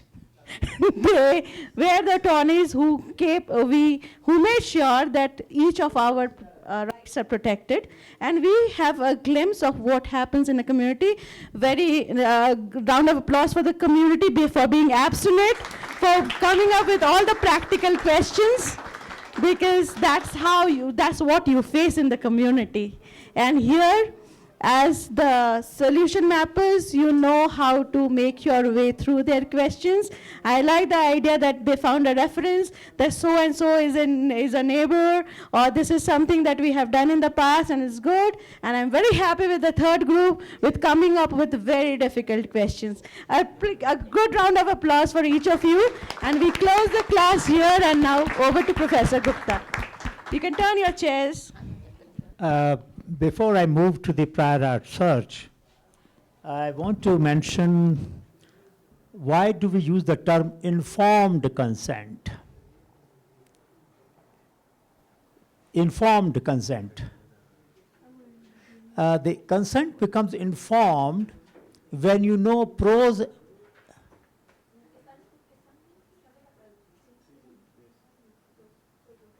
The consent becomes informed when you know pros and cons of a problem, of a choice.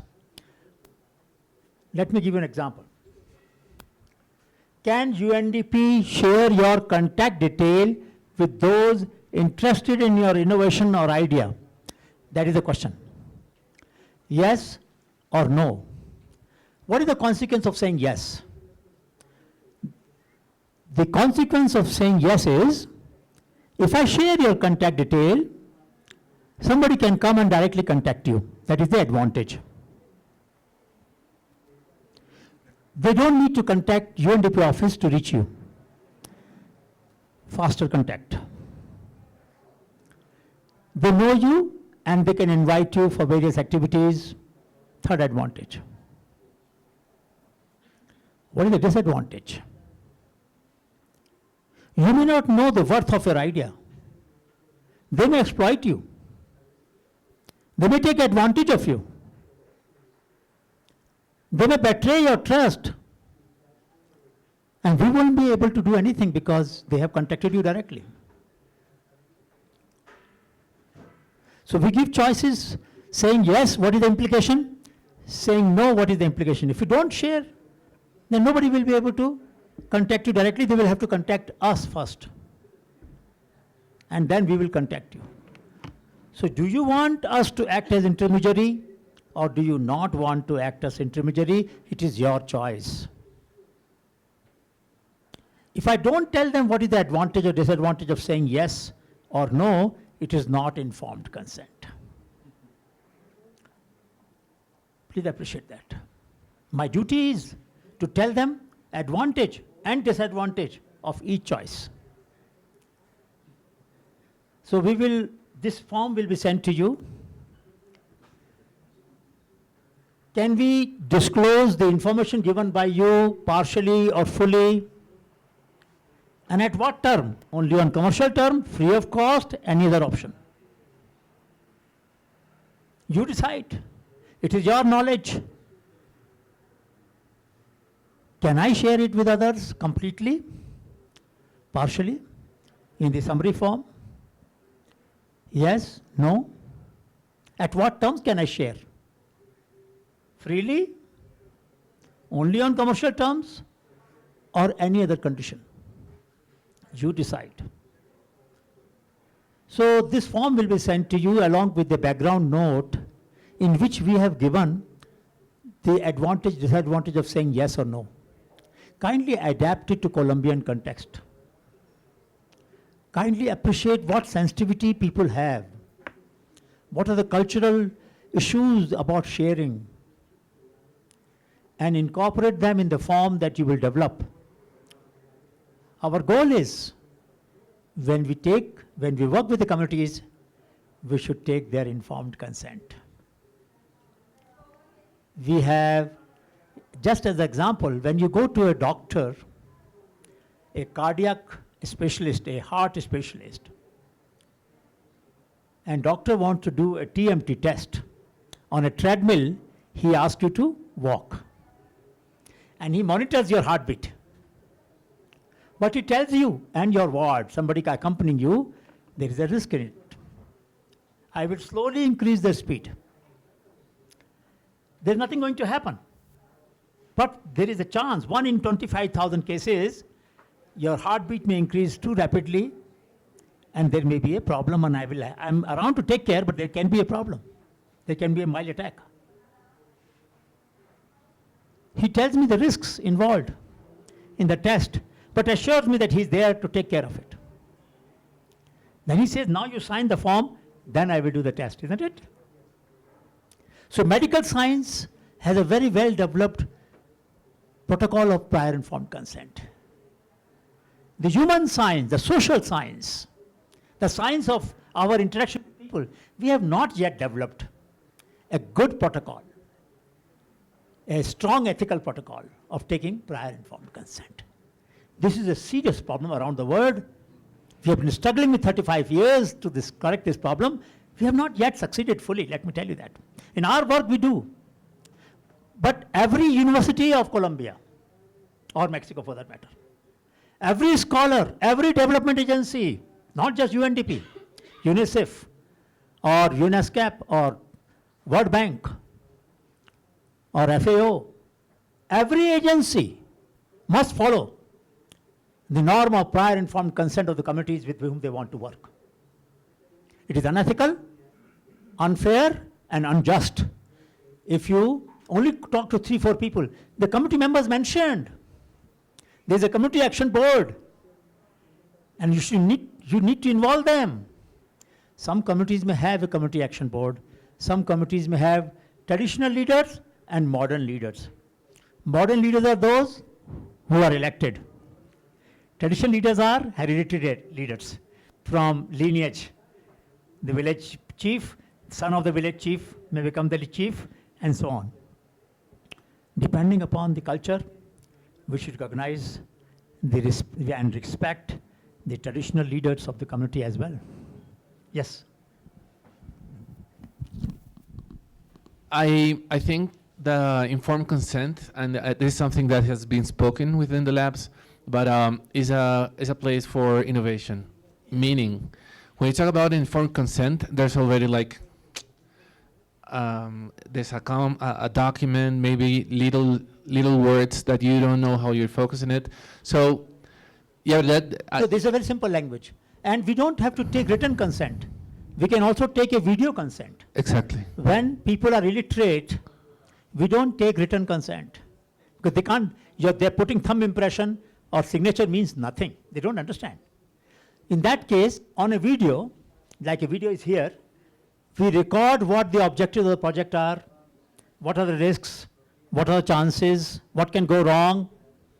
We will bring a technology, a wind and a solar power panel. Most likely it will work, but there have been cases where it did not work. We inform. Then the Vahira community says, but our problem is the water. Yes, you can use this energy to pump water. Now, this is a dialogue and we are recording it. That we have shared the pros and cons of bringing the energy source in the community. That may be a way of resolving it. A simple, informed dialogue is recorded so that tomorrow we are not charged with not having disclosed the full purpose. Some of the committee members asked the question, you have not given us full information. Who has authorized you? Did you contact the government? All these questions were asked, isn't it? These are reasonable questions. And we must answer these questions if community is asking them. Many times we may short circuit. Please remember, when we discuss the transaction cost, ex ante and ex post, the ex ante transaction cost was searching information, finding supplier, negotiation, drawing the contract. The ex post was enforcement, inducement, conflict resolution, drawing up the contract. There is an inverse correlation between ex post and ex ante. The more time you spend in negotiation, less time you will have in enforcement. That is the advantage of dialogue.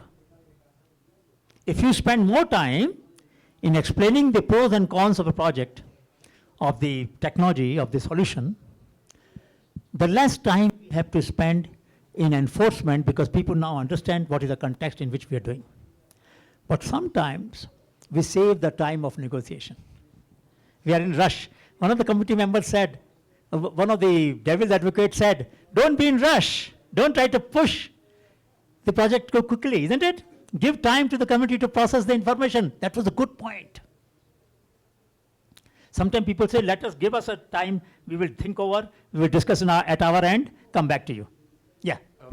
I wanted to also build upon what Juan David was saying about room for innovation and what you're saying, because I don't know if you've read the UNDP's traditional informed consent, if you've all know it, but it is basically looked from the scope from United Nations kind of liability scope, where all of what you say, all of your images are property for UNDP for prosperity, for any use anywhere.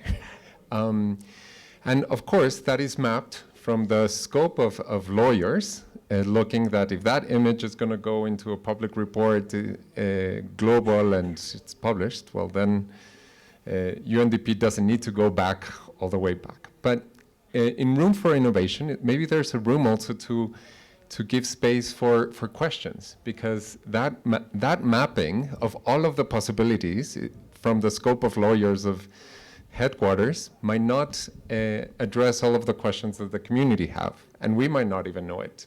And it doesn't mean that we don't have the answers, but like maybe we can say like, and we don't know about this, and what do we want to agree to that? The documentation of the dialogue is a good practice. A preamble document in which we mention these are the questions community raised, these are the answers we gave. This is the best effort we could make in an informed consent. That much we should do. It may not be completely satisfactory, but it shows that our intentions were clear, that we had good intentions and we followed the protocol to the best of our ability. We may have done some mistake here and there, but committee will generally forgive if we have done our best. That's all what I'm saying. The intention is to communicate authenticity of our effort. Authenticity of our effort. That what we mean, what we say is what we mean. That is authenticity. We are not saying something and we are not going to do something else. That is hypocrisy. All right. Having said that, you can remove it. So reason is that when you develop a framework of consent, and I know the UNDP's consent form is one-sided most of it. It protects UN's interest, but does not necessarily protect the committee's interest. There's a big debate on that in ECLAB also. And they have sent a modified PIC form for solutions, which were, for energy campaign, we use that form, which was modified. You can share that also. You can share that also. But at least the intention is that your knowledge will be used according to the condition you decide. That is the point we are making. In the first round of UNDP campaign, we didn't have many details. Innovator's name was not there, contact detail information was not there, no question of consent. In the energy campaign, which was started in 2022 January, information was a little better. And in some areas we had and only those information was uploaded where contact information was there, where consent had been taken, and so on and so forth. So therefore there is an improvement that is taking place in UNDP also on the subject. This workshop is intended to take it further. Given the fact that Colombia has a history of conflicts, given the fact that here you have had tensions, I think we can be a little more cautious than other parts of the world. That's all I'm trying to say. That we do not want to be accused of bad faith. We don't want to be accused that we didn't do our job to the best of our ability. That's all I'm saying. It may not be ideal, but it should be better than what it is today. That's all we are saying. We go a step forward. And you will realize that your ability to get best out of communities' cooperation will increase manifold when you share with them your limitation and your resources. There are things you cannot do because you have to take government's approval. It is useful to tell the people that, look, we are not fully empowered to take all our decisions ourselves. We have to also consult the municipality or the state government or the provincial government, and it is through them that we work in the region. Isn't it true? That's true. That's a limitation of UNDP. It cannot independently work in any country without the consent and the approval of the state authorities. We should mention that. And sometimes their preference may be different. And we have to go along with that because we cannot do anything against the government's policy. So there are therefore limitations that we should explain. So people don't blame us. They understand that we are working in a dynamic, complex situation, doing our best. Okay, now coming back to the prior art search. Prior art search is done for product, process, institutions, and governance. No matter what innovation we are documenting, prior art search is must. What is prior art search? Prior art search means what has been done before. I should know what has been done before so that I know what is novel in what is being said. Why do I need to know novelty? I need to know novelty so that when I use that innovation, I can protect the identity of the innovator community or individual, as the case may be. I'll go back to the first day of our course. Many of you shared many examples of governance, innovation in processes, innovation in the peace process, innovation to bring about justice, etc. And there were some technologies like Vahira, where you're taking solar technology and wind technology, and pumping technology for irrigation.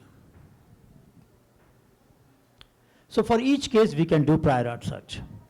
Let us keep Vahira region in our mind because we know a little more about that region, having had the presentation the other day. And we will now talk about all the 4 things in that region, northern region of Colombia, a desert condition, dry land, rainfall is very low, people have only goat to survive, very difficult condition, there is hardly any infrastructure, no market, and the state is also very weak. These are the realities of Vahira region. Let us begin with product. We are taking a windmill, a medium height windmill, not very tall. There are 2 kinds of windmill we are using. One we are using to regulate, to generate the charge from the flow of the water. So it's not a windmill, it's a turbine. A small fan which generates energy by the movement of the water. So there is a water flow in the irrigation pipe, one ends the pipe, water comes, at the other point the water goes. The movement of the water generates the turbine. And you can generate energy to charge your battery, to charge your cell phone. That is the purpose. To use velocity of the water to create charging points for cell phones, for the community. Good idea. Now, if we do the prior art search, we can find out there are various efforts that people have made to use water velocity or wind velocity to generate turbines, to rotate turbines to generate electricity or charge for charging cell phone. There are micro windmills, there are micro turbines, and there are various other solutions that are available. In Vietnam, people put a small turbine in the irrigation channel. The turbine moves, there is a small generator like a dynamo on the top, and that generates energy. I saw that about 15 years ago when I had gone for teaching at Hue University at the border of North and South Vietnam. Why should we know that? We should know that because there are many ways in water is being moved in this region. Some through the pipes, some through canals. If water is moving through the canal, we can install turbines in the canal also, not only in the pipes. So prior art search gives me the benchmark. What are the other ways in which people have solved the same problem?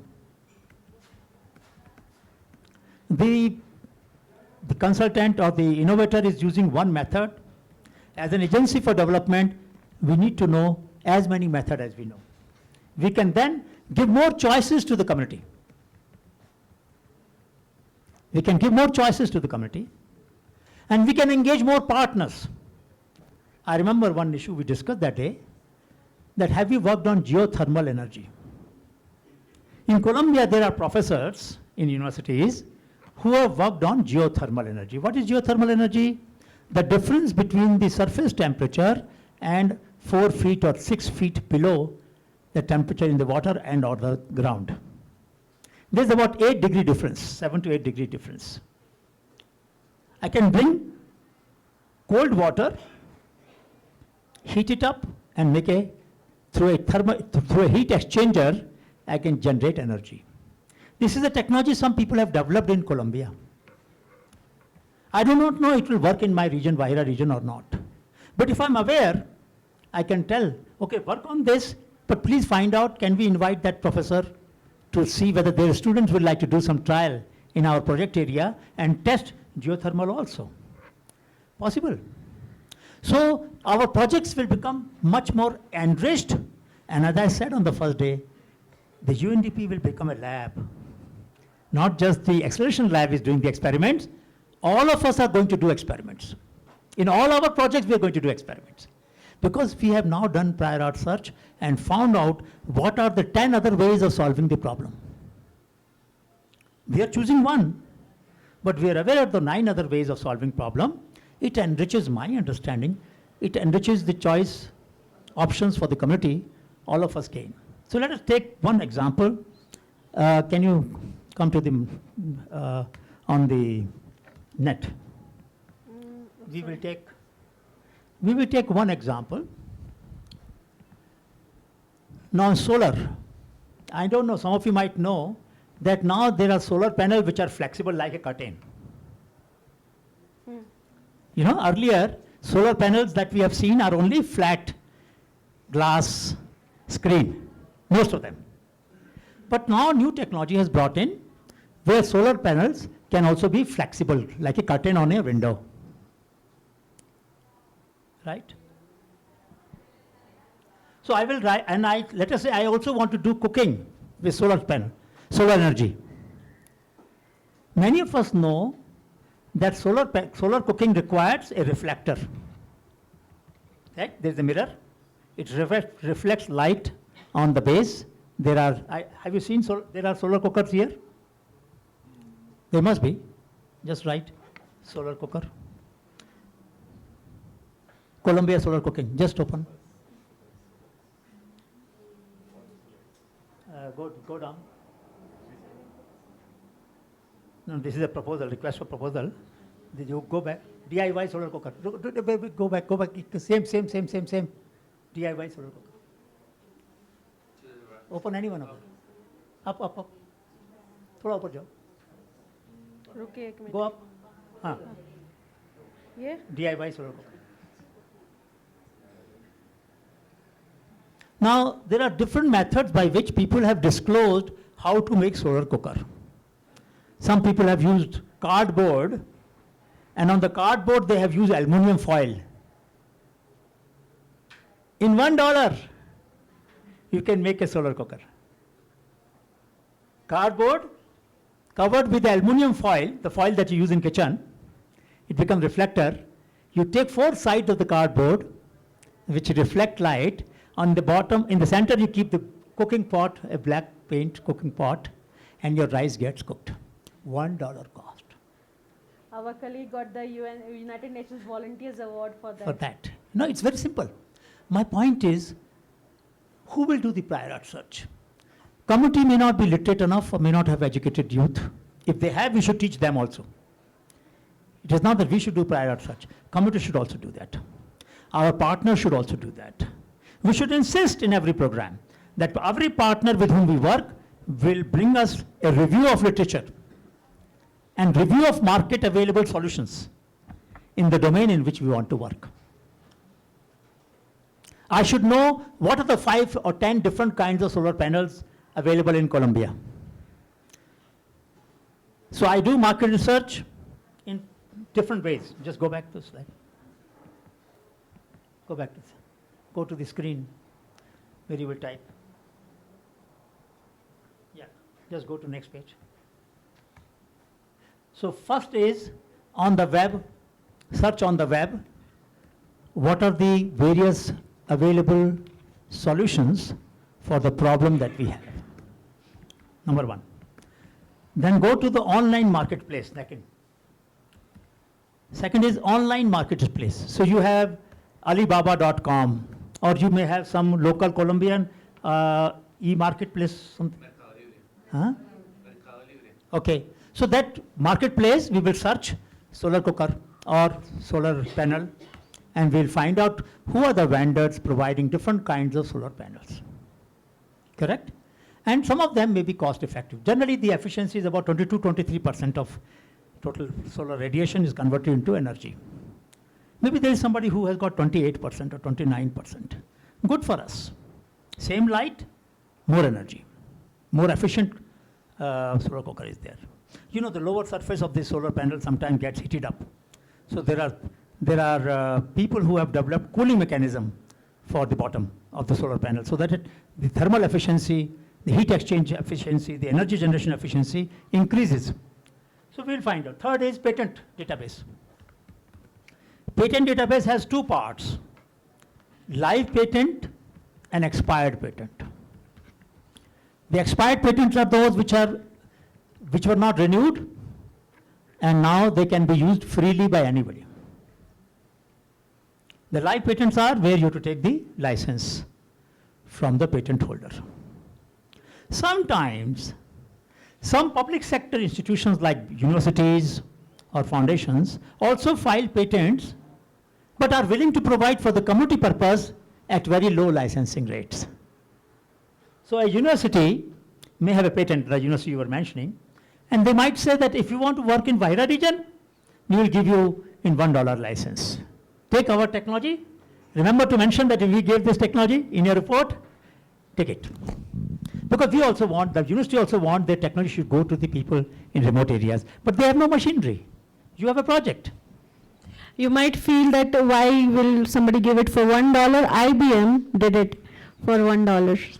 So it is not only public institutions, even private is. They wanted to know when something we couldn't find use of, is there somebody in the world who can use it? So they had a $1 license fee to find out how can somebody else find value in our intellectual property when we could not find anything. So it's a very interesting model of finding out, but in our case it is useful for the purpose that they maintain their right of the knowledge. They are not making it free, but for somebody else they may charge. For our community purpose they may give it as low cost. Next is the student projects. Generally, there is no database except the one I showed you, techpedia.in, which has 200,000 projects. In Colombia, you may not have, but it is no harm in finding out, are there projects done by the students in the area where we are working. Some of those students may have passed out, but their guide will be there. The guide will say, yes, my students had done this project. You want me to try in your project area? You pay for their travel and stay. I will send my another group of students. They will do an experiment. Good? What have you done? You have engaged the youth of the country with a very important developmental project. Today, there is no mechanism for youth to go to the far-off areas. Correct? In the academic system, there are no courses, unlike the one that I have in my institute where I take students to Himalaya, show the Yatra course. There are not too many courses of this kind where you take students away to the remote areas to work with the communities and solve their problem.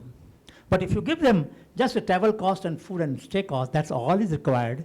The student might come for a week, fabricate it, install it, modify it according to community need, and you get a low cost solution, but you also get those youth, those young people engaged with the societal need forever in their life. Yes, please.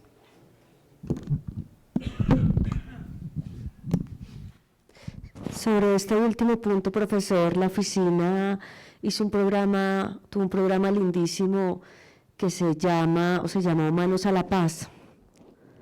Un programa con jóvenes estudiantes universitarios que se llamó Manos a la Paz.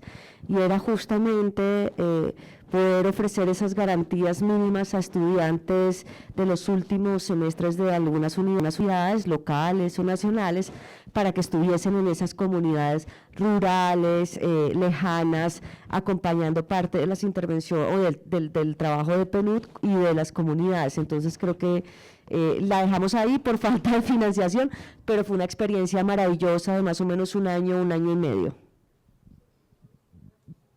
Yeah, I think this is a very good idea. Mike, please, Mike. You know, we should get youth involved in every project. We should get the students involved in every project. Because these are our future leaders of our country. Some of these students will prove to be great innovators and inventors in future. They're small investment, doesn't cost much, even maybe 5% of the total project. But this will give us future leaders of our country. So I strongly urge. Yes, please. En línea con lo que decía Jenny, nosotros desde ARPEI hemos detectado o hemos identificado como estratégico vincular todo el sector educativo a las cadenas de valor, en función de hacer prácticas estudiantiles que puedan ayudar, digamos que a generar ideas o a ayudar a cambiar generacionalmente también la manera de hacer las cosas. Y adicional a eso nos ha servido también para encontrar procesos de reconciliación en la misma comunidad. Es decir, ahí creo que es un foco muy importante para poder hacer cambios cuánticos, porque creo que traer muchachos a cadenas productivas que tienen unas maneras tradicionales de hacer las cosas, a ver ya un nuevo punto de vista rompe paradigmas, tanto en el tema turístico como en el tema de café, con por ejemplo el proyecto de corredores, que lo estamos haciendo en ambas líneas. Nos han salido ideas muy espectaculares. Tenemos unos grupos de muchachos de 10º y 11 en uno de los colegios de Caldono estudiando todo el tema de café. Entonces ya de entrada estamos vinculándolos a esa continuidad generacional del proceso de café, mejorando obviamente técnicas y conocimientos.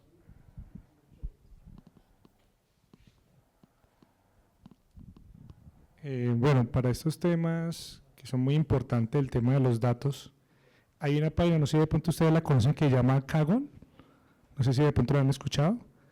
Bueno, esta página es un repositorio que es como a nivel mundial, en donde recoge, digamos, a muchas personas del mundo, y ellos trabajan con bases de datos, temas estadísticos y todas las cosas, y te pagan, digamos, por hacer el proyecto, y son unas cuantías muy buenas. Por lo menos hay proyectos que van dirigidos hacia la medicina, hay proyectos que van sobre el sector productivo, sea de pronto temas agrónomos, de cualquier tema, digamos. Entonces, como uno como estudiante, digamos, entre esta plataforma, trabaja mucho el tema machine learning, tema de inteligencia artificial, tema de benchmarking, digamos, tiene todo el tema de la industria 4.0. Y son, digamos, en forma de un ejemplo, que el ejemplo tenga un grupo especializado, que sepa, digamos, también codificar y todas las cosas, tanto administrativo como técnico, puedan participar y pueden tener, digamos, recursos de $50.000, $100.000, eso lo pagan empresas a nivel mundial.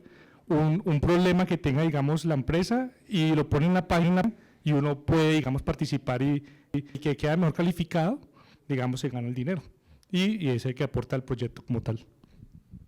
Yeah, the difference between what you said and what we are discussing is, we may not have enough time to engage large number of students for solving problem de novo. Our project is to deliver a solution.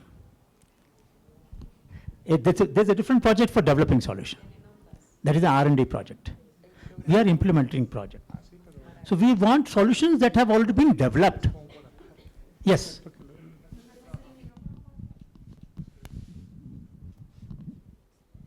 Hola. Sí, yo les quisiera compartir algo que estamos haciendo en este momento en la oficina. Ya el profesor y Amica lo conocen, pero creo que los demás no.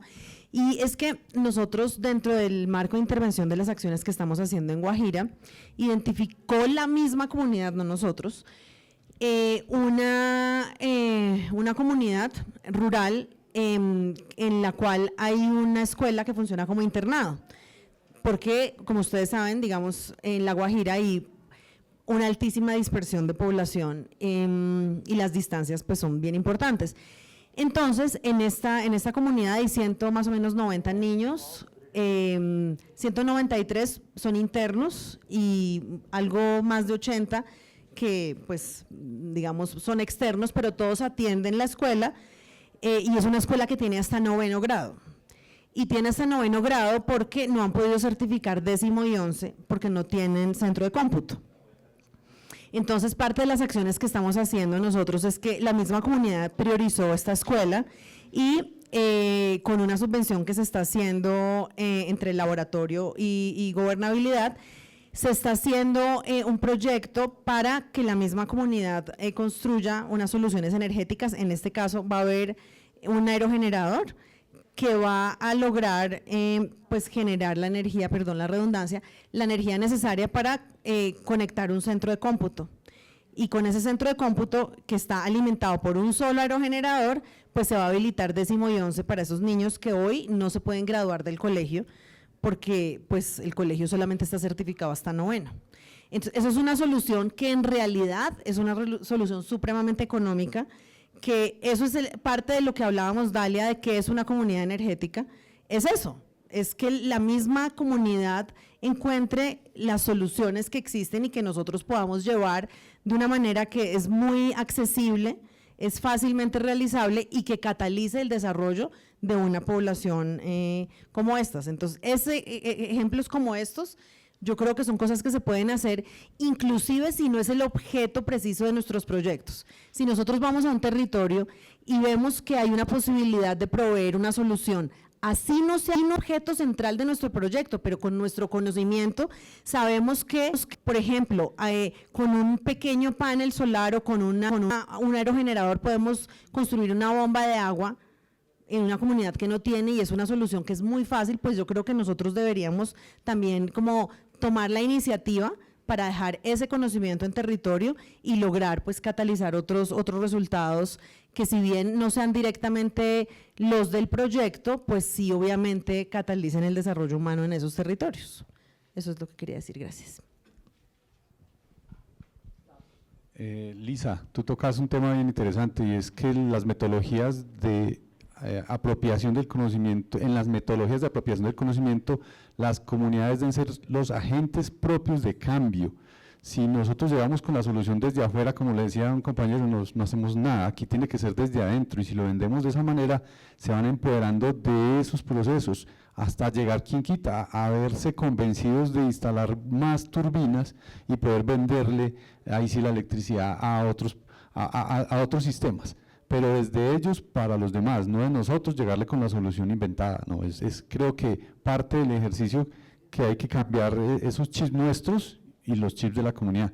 Por eso el rol de los líderes no es cargarse las organizaciones encima, es incidir y motivar a las comunidades para que creen en las causas que están viviendo y que están haciendo, que se encargues de incentivar a que la población participe.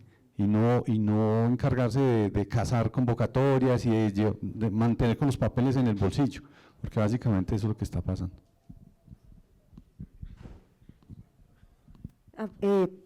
Después de la intervención de Lisa y de Carlos, me he generado reflexiones internas de la oficina que a veces pueden ser muy reiterativas, pero creo que nos hace falta profundizar mucho más. Una es que, en efecto, internamente tenemos un montón de conocimiento, y eso se empata con lo que estábamos hablando anteriormente, y por el ritmo que llevamos y por lo que sea, o por los silos que tenemos en las áreas de programa, o por las velocidades, no compartimos eso. Y a mí me parece que digamos, este curso en efecto es una gran oportunidad para definir incluso pasos siguientes de cómo eso, digamos, se comparte al interior.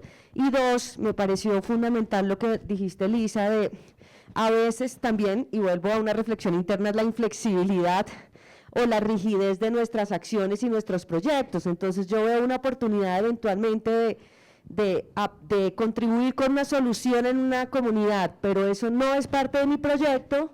Yo me hago en un lado, hago como si no lo veo y sigo para otro lado. Eso es inconcebible, incluso porque podríamos generar, digamos, compartir internamente en la organización y poder resolver esa situación. Y es básicamente, no lo hacemos si no está en el marco de nuestro proyecto, de nuestros objetivos, de nuestros indicadores, y ya está. Okay, before we wrap up for the day, I just want to mention that there are 75 solutions that UNDP ACT Lab Columbia has mapped. There are 2,000 odd, which is all the labs, in 91 labs have documented. All of these solutions are available to you. To give you an example, this one, which is there in the lab, where Solar Light had a repeater for Wi-Fi. Now imagine for a minute, we are providing some lights in the community, and on each pole we attach a repeater. For Wi-Fi for the community, it would cost very little, but it will make your project more likable, more loved by the community. They will love it. Nobody had heard about Wi-Fi in the village. Whole village is a Wi-Fi community, like you have in gardens, you have some office, for example, this office has a Wi-Fi everywhere. The community will have Wi-Fi everywhere. The children who want to study can sit anywhere and study. You know, many people may not have light in their house. They will come to the light, public light, and study there. Because they now have Wi-Fi, they have light, they can do more studies. So your project will have more positive payoff. So advantage of prior art search is that we find out solutions which may not be our main purpose of project, but just like the lab has exploration, experimentation, and mapping of the solution. I'm saying each project can have 5% budget, not more than that, just 5%. Supposing $100,000 project is there, put $5,000 for community to experiment, community to explore, community to map, solution that they want to try. So in some sense, the function of the lab now is a function of each project in UNDP. It may be in peace, it may be in justice, it may be in livelihood, it may be in poverty elevation. Every project will have 5% budget. I'm not asking too much. 5% budget for community, as you suggested, to do exploration, experimentation, and mapping of the solution, and in fact, implementation also. That would be the greatest success of our current course, if you ask me. Because that will change, it will bring new energy in among the communities. Oh, so we have fund to do our own research. Yes, you have fund to do your own research. We are doing something. We are implementing a solution that we thought was proper for you after discussing with you. But it is possible that you can develop something of your own or borrow it from another community or invite somebody as some other expert to talk to your children or whatever else. Do it. It is your freedom. Giving little freedom of that kind, sometime tail wags the dog. That a small fund might achieve some results which our big project may not, you know. So therefore, I would request that prior art search function is to let us know what other choices are, let community know what other choices are, and provide a small mechanism for these choices to be exercised so that our project is on the edge. We don't use obsolete solutions. Of course, generally speaking, the people with whom you work, your contractor, your consultant will be up to date. But there's no harm in asking them to give you a review of available, just go to the off-grid solution. When I looked at just show. Yeah, just right. So just when you go to the off-grid energy solution in Colombia and look at the images, there are a large number of solutions available. Let them be reviewed by the party which is implementing and give you a review paper of 10 pages with examples, so that if you want to make some course correction, you can do that. Sometimes something is not working out for whatever reason. The maintenance is a difficult thing. You know, they had a very interesting workshop where what components are used, how they are assembled, how they are used, how they are implemented, and how they are repaired. All the 4 things were being taught to the committee. That was a wonderful example. I have not seen too many projects where such an elaborate step-by-step process is being followed for the community to learn the technology oneself. That was a wonderful thing. This is certainly very appreciable thing. But the same workshop can be used for fabricating DIY solutions. Same place, same component, young people in the community can use to make their own kind of solutions. Let them make that. No harm. Once we know, these are all the off-grid solutions, all the off-grid solution in Colombia, all the off-grid solution for energy in Colombia. Let them be reviewed by somebody for your project. So you do what you're doing, but keep us informed of what other solutions are. If something doesn't work, we don't want to fail completely. We want to have other choices.